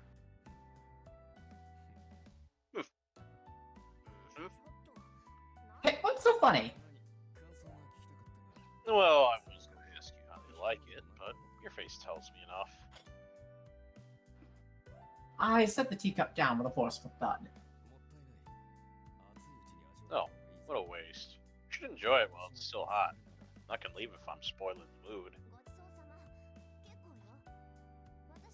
No need. Thanks for the tea. I didn't become a master to be a tea snob. I became a master to be an actual snob. Yep, that's the line. That's the line. I see. I agree. I didn't make a contract with you to be your tea brewer. I'll show more restraint in the future, if that's what you want. Yeah, you're only here to be a combat familiar. I've never heard of a servant that does household chores, nor do I particularly need one. What do you mean by particularly? Interpret that however you want. More importantly, do you remember who you are yet? Archer shakes his head in the negative. That doesn't bode well. If he can't remember after a single night, then his memories probably won't return easily. There are some measures I can try today, but... Alright, I'll think of some solutions for your memory issue. For now, get ready to head out, Archer. You probably don't know the lay of the land yet, do you? I'll give you a tour of the city. Get ready. There's no need for that, surely. If we're leaving, we should go right now. Do you plan to walk around town in that outfit? Anyone can see that you aren't a normal person, and if another master spots you, they'll know you're a servant right away. I don't plan on announcing our presence to the world. Ah, so that's your concern. There's no problem. Well, I need to change clothes to blend in. That's only while I'm materialized. Servants are fundamentally spiritual beings. When we're out of combat, I can take an incorporeal state to reduce the burden on my master. Oh, okay. That's what makes you a heroic spirit. You need your master's magical energy to form a body, so if I cut that supply... We naturally return to spirit form. In this state, servants are more like guardian angels. They can only be observed by masters connected to a ley line. Of course, we're still capable of conversation or reconnaissance. Wow, that's handy. That would make it really hard for other masters to locate you. Yes, but just as mages can sense other mages, servants can sense other servants. Servant who is skilled in magecraft may even be able to locate other servants from afar. Archer has it in one. Masters are supposed to be capable mages. And the more magical energy the mage has, the better they are at detecting traces of magical energy. As far as I know, however, there isn't anyone else around with that degree of power. So what about you? Can you tell where the other servants are? Master, have you forgotten which class I am? You expect a knight to be able to scry faraway enemies? He has a point. Archer's magical energy isn't on that level. It's likely that only the magically powerful caster is capable of easily locating distant foes. Fine. Then follow me, Archer. I'll show you the world you've been summoned to. I doubt it'll be particularly new to me. Moreover, Master, haven't you forgotten something important? Huh? Something important? Oh my goodness, you really aren't at the top of your game. We still haven't exchanged the most critical point of our contract. The most critical point? Think about an equivalent exchange? No, that can't be it. The chance to take part in the Holy Grail War is already a reward enough for a servant. There shouldn't be anything else left to trade. Wow. You really aren't a morning person. Archer sounds exasperated. His oh so sardonic manner of speech finally gives me an idea. Come to think of it, he never once called me by my name. Oh, crap, my name. Finally caught up, are we? I suppose it isn't too late. So, Master, what is your name? What shall I call you? Archer sounds sulky. Oh man, he really is a decent person. I'm sure of it now. After all, there's no tangible benefit to exchanging names. Servants are forcefully bound to their masters by the command spells. While names are key to contracting with a regular familiar, there's no need for a master and a servant to be so intimate. But it's important to Archer. He's clearly trying to establish trust between comrades in arms, regardless of the command spells. I'm Rin Tosaka. You can call me whatever you want. I answer in eclipsed tone, unwilling to let slip my admiration.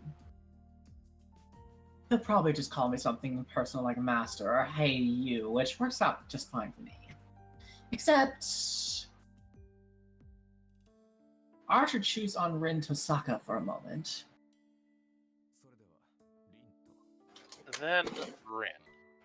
Yes, sound of that suits you very well. It says something really forward. What's wrong, Rin? You look unwell. Shut up! What are we doing, Archer? This is no time to be sitting around. I turn on my heel and storm away, huffing. This is so infuriating, I'm not even sure why. Damn that Archer. Did he say that just to mess with me? I bet he did. Definitely sounds like something he'd do. Yeah, I'm sure of it. Must be all part of his plan to get me all flustered. I better be careful. Gotta work with this wise guy from here on out.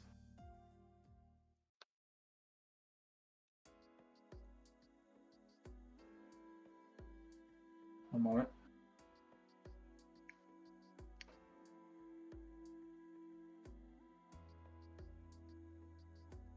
I need to put the crackers aside, oh my word. You know, I thought we were playing a game here. I didn't think we were just going to be demonstrating our the relationship between me and Sai. Just wait until I show up. Man, art just imitates life, I guess. As which character, Pokemon? Is this why you gave me Saber?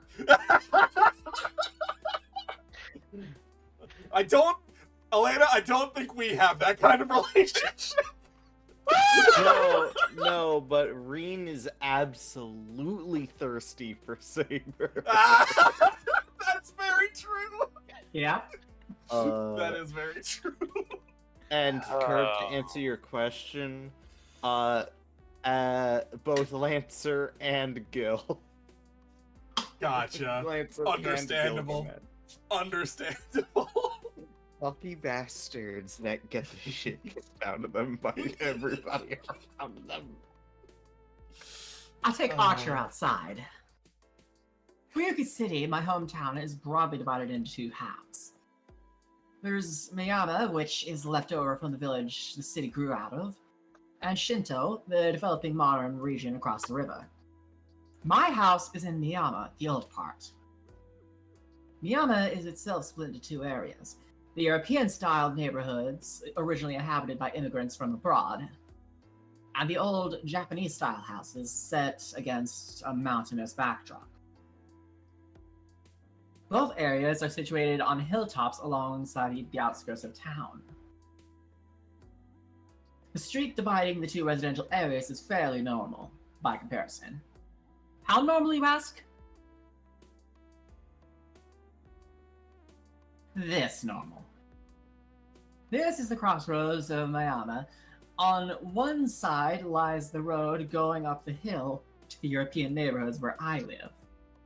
Opposite is the road to the Japanese houses, and between them is the path leading into Shinto, where my school and the shopping areas are, as well as Riedo Temple in the mountains. More on that later. We come to the bridge connecting Shinto and Miyama. Years ago, a big train station went up in Shinto, bringing with it frenzied urbanization. They may belong to the same municipality, but Miyama and Shinto couldn't be more different.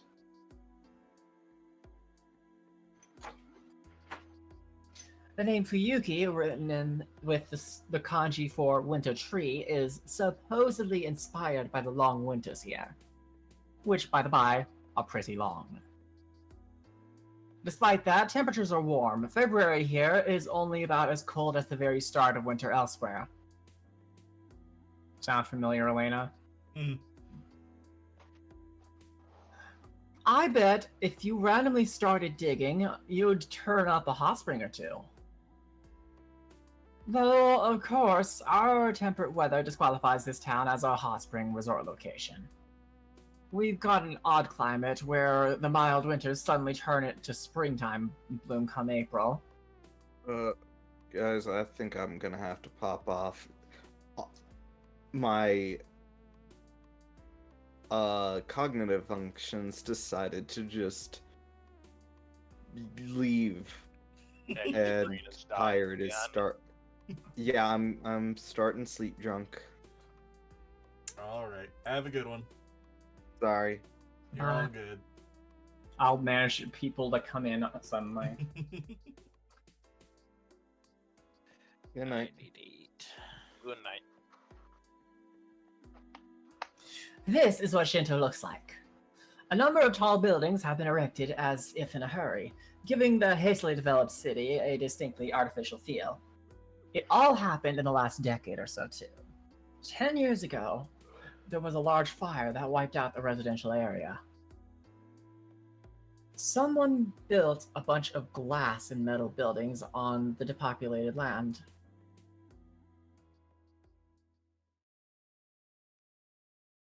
And here is the center of it all. This is Shinto's park. What are your thoughts now that we've been to all the key spots? I ask Archer, who is next to me. Of course, he's invisible. It's a big park. Is there a reason why nobody's here? Feels that way, doesn't it? There's a story behind it, actually. I look out over the park. You'd think that a wide open space in this would have children playing in it, even on a weekday. But instead, there are only a handful of people. This place feels dull and lifeless. It was 10 years ago. Apparently, there was a big fire that burned for an entire day and only went out once it rained. Although the town was rebuilt, this place stayed basically the same. The burnt meadow eventually got turned into a park. Archer says nothing, but I can tell he sensed something odd. Even I can't see him. Noticed, haven't you? That's right. This is where the last battle of the previous Holy Grail War was fought. It all ended here. I see. So that's why there are so many grudges here. Huh? You can tell? Servants are spirits first. Our very existence is similar to grudges or obsessions. That makes us sensitive to lingering emotions such as these. There were other areas around town that felt dense with such a feeling, but this is on a different level. From our point of view, it's almost like a reality marble.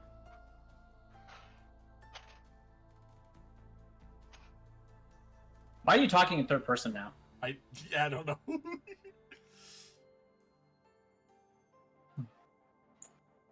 I mutter under my breath. Archer's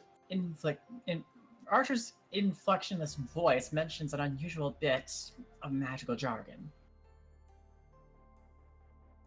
Innate bounded fields. Mages call them reality marbles. Reality marbles are considered one of the apexes of magecraft. They are said to be infinitely close to true magic. For the last few centuries, bounded fields have served as mages' defensive barriers. To put it in simple terms, they're like a home security system with real teeth. Bounded fields are conveniently erected on a piece of land or a building to guard against outside threats. They're merely an alteration of an area that already exists. Reality marbles, however, are something else entirely.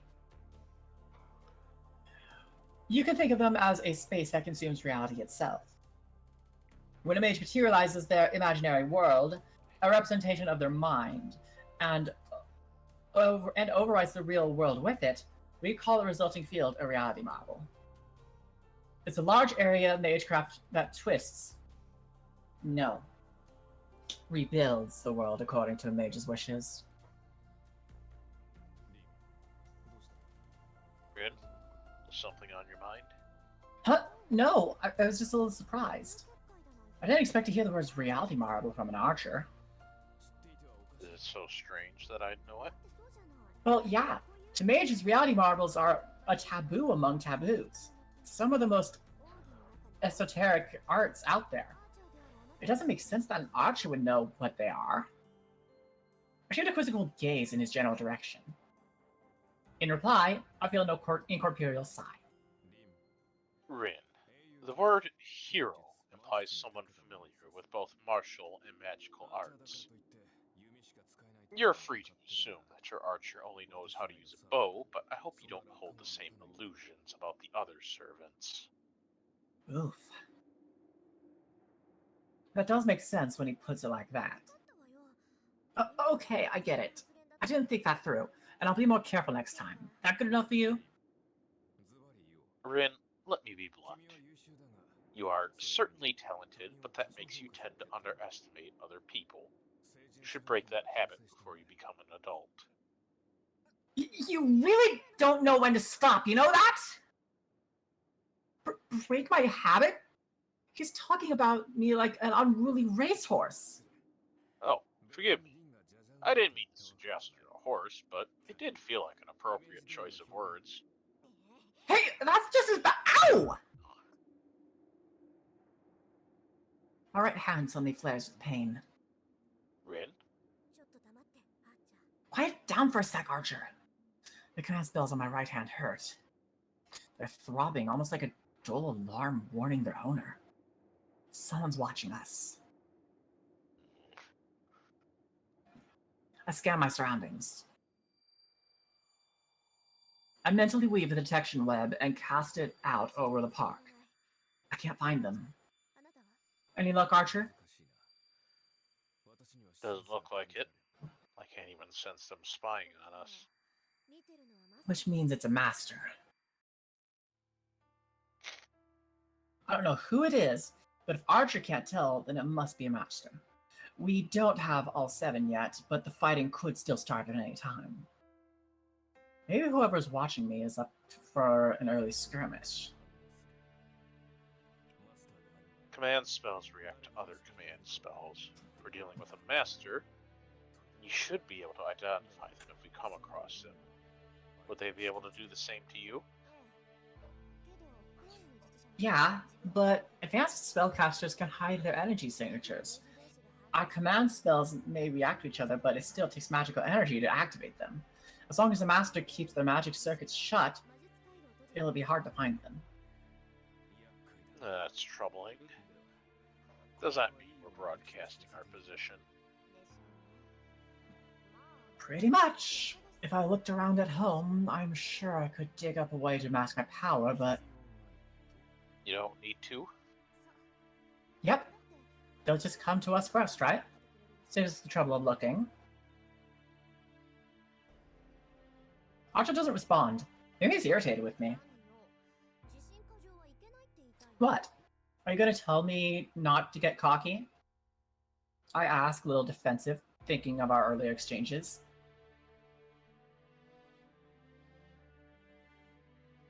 Archer mentally brushes the question aside. You're at your best when you're like this. Yes. Let the small fry come to us. I can feel a smirk in his tone.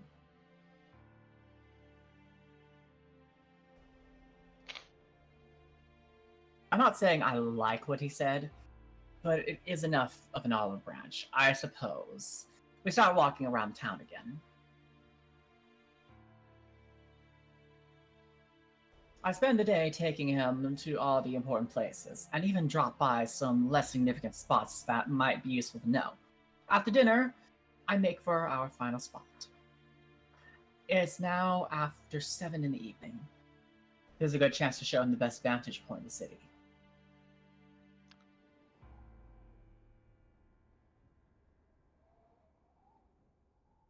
The wind howls.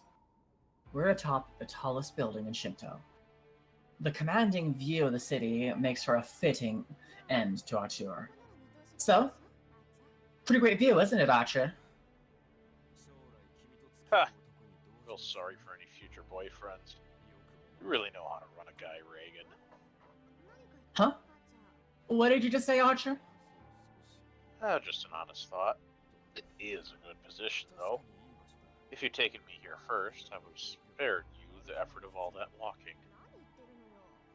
What are you talking about? It's nice, sure, but you need to visit places to really get a lay of the land. This only gives you a bird's eye view of the city. Not necessarily. You think too little of the archer class. One can't be a good bowman without good eyes. Really? Can you see my house from here then? Not quite that far. Just to the bridge or so. I can count the number of tiles there at least. No way! The tiles on the bridge? I didn't expect his vision to be as good as the telescopes I often see on rooftops. Sharp-eyed doesn't even begin to cut it. I'm surprised. You really are an archer. Ren, are you mocking me? Of course not. I just didn't take you for the bow and arrow type. My mistake. That's a misconception we'll have to address once we go home. The misconception that it's an arrow. With that, Archer goes quiet for a while. He must like the landscape from up here. He's probably considering the layout of the city. I shouldn't interrupt him while he's thinking. I step away from Archer and approach the edge of the rooftop. All I can see from here are the lights below. Headlights flow through the streets, and I can't make out people on the way home from work. I can't tell what kinds of cars they are, or who exactly is walking. I can see them, but not clearly. It's not unlike how I could tell someone was watching me earlier, even if I couldn't pinpoint them. At the very least, I know someone who's made their base in Shinto.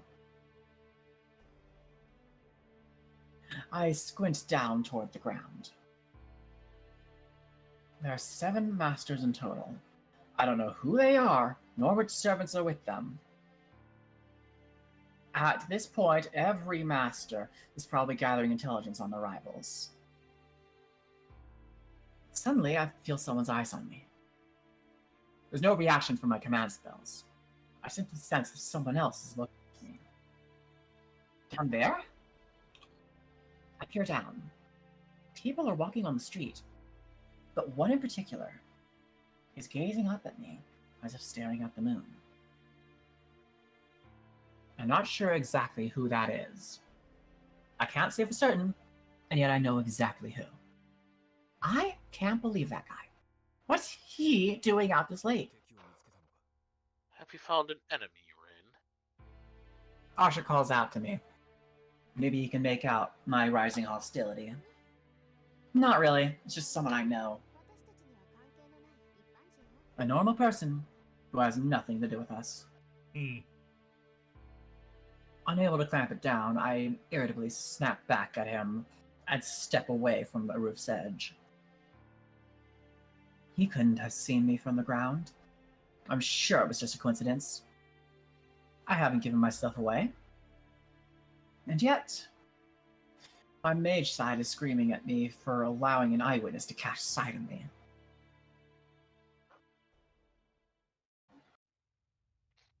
By the time I get back to Miyama, it's 9 p.m. Unlike Shinto, Miyama is mostly residential. After 9, there isn't really anyone outside, and the streets are silent as if it's much later at night. That's it for the tour. Did you get a look at the city? Yeah, I understand the layout. I'll pick up more details along the way. Then we're done for the day. I'm still not feeling great, so I'm going home to rest.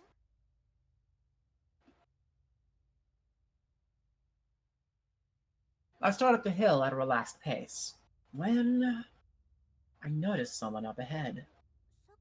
Is that Sakura? Uh-oh. Now would not be a good time to run into her.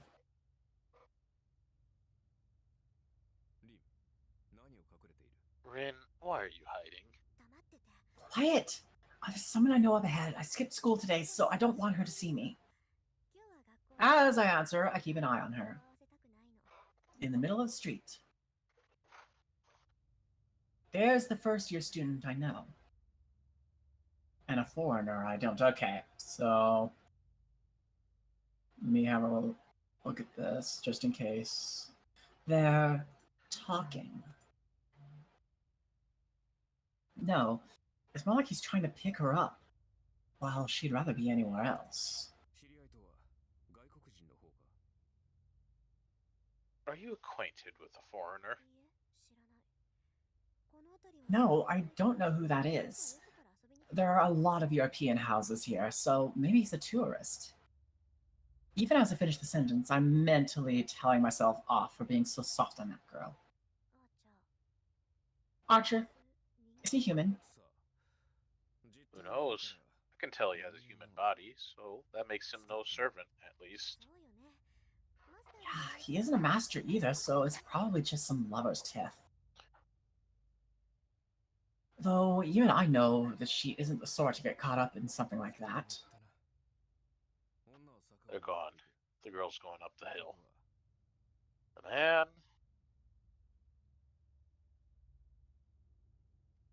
The blonde-haired man descends via the streets we came by.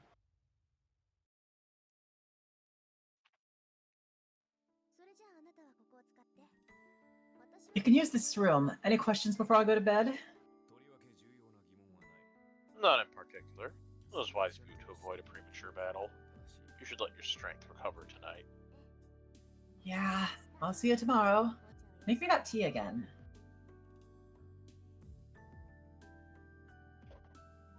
Once I'm back in my room, the fatigue washes over me. Oh yeah, I need to call Kirei first. That annoying priest left me a message. By now, he's probably sent for the backup mage. It isn't my problem, but he is my legal guardian. I owe him a phone call at least. Phone. I punch his number into the telephone. Before long, the fake priest picks up. Min. Kirei, it's me. I contracted a servant yesterday, so you can register me as a master now. There's a brief pause. Kirei's silence is deafening.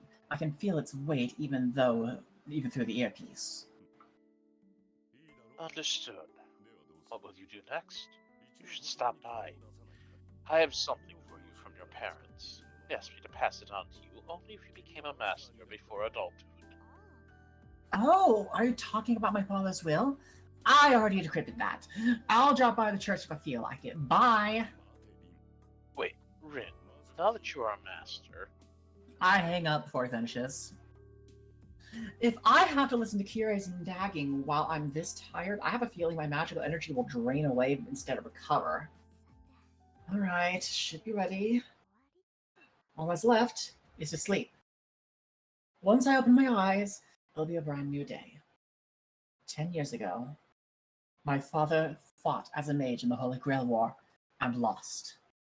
Now it's my turn to risk it all for the same prize.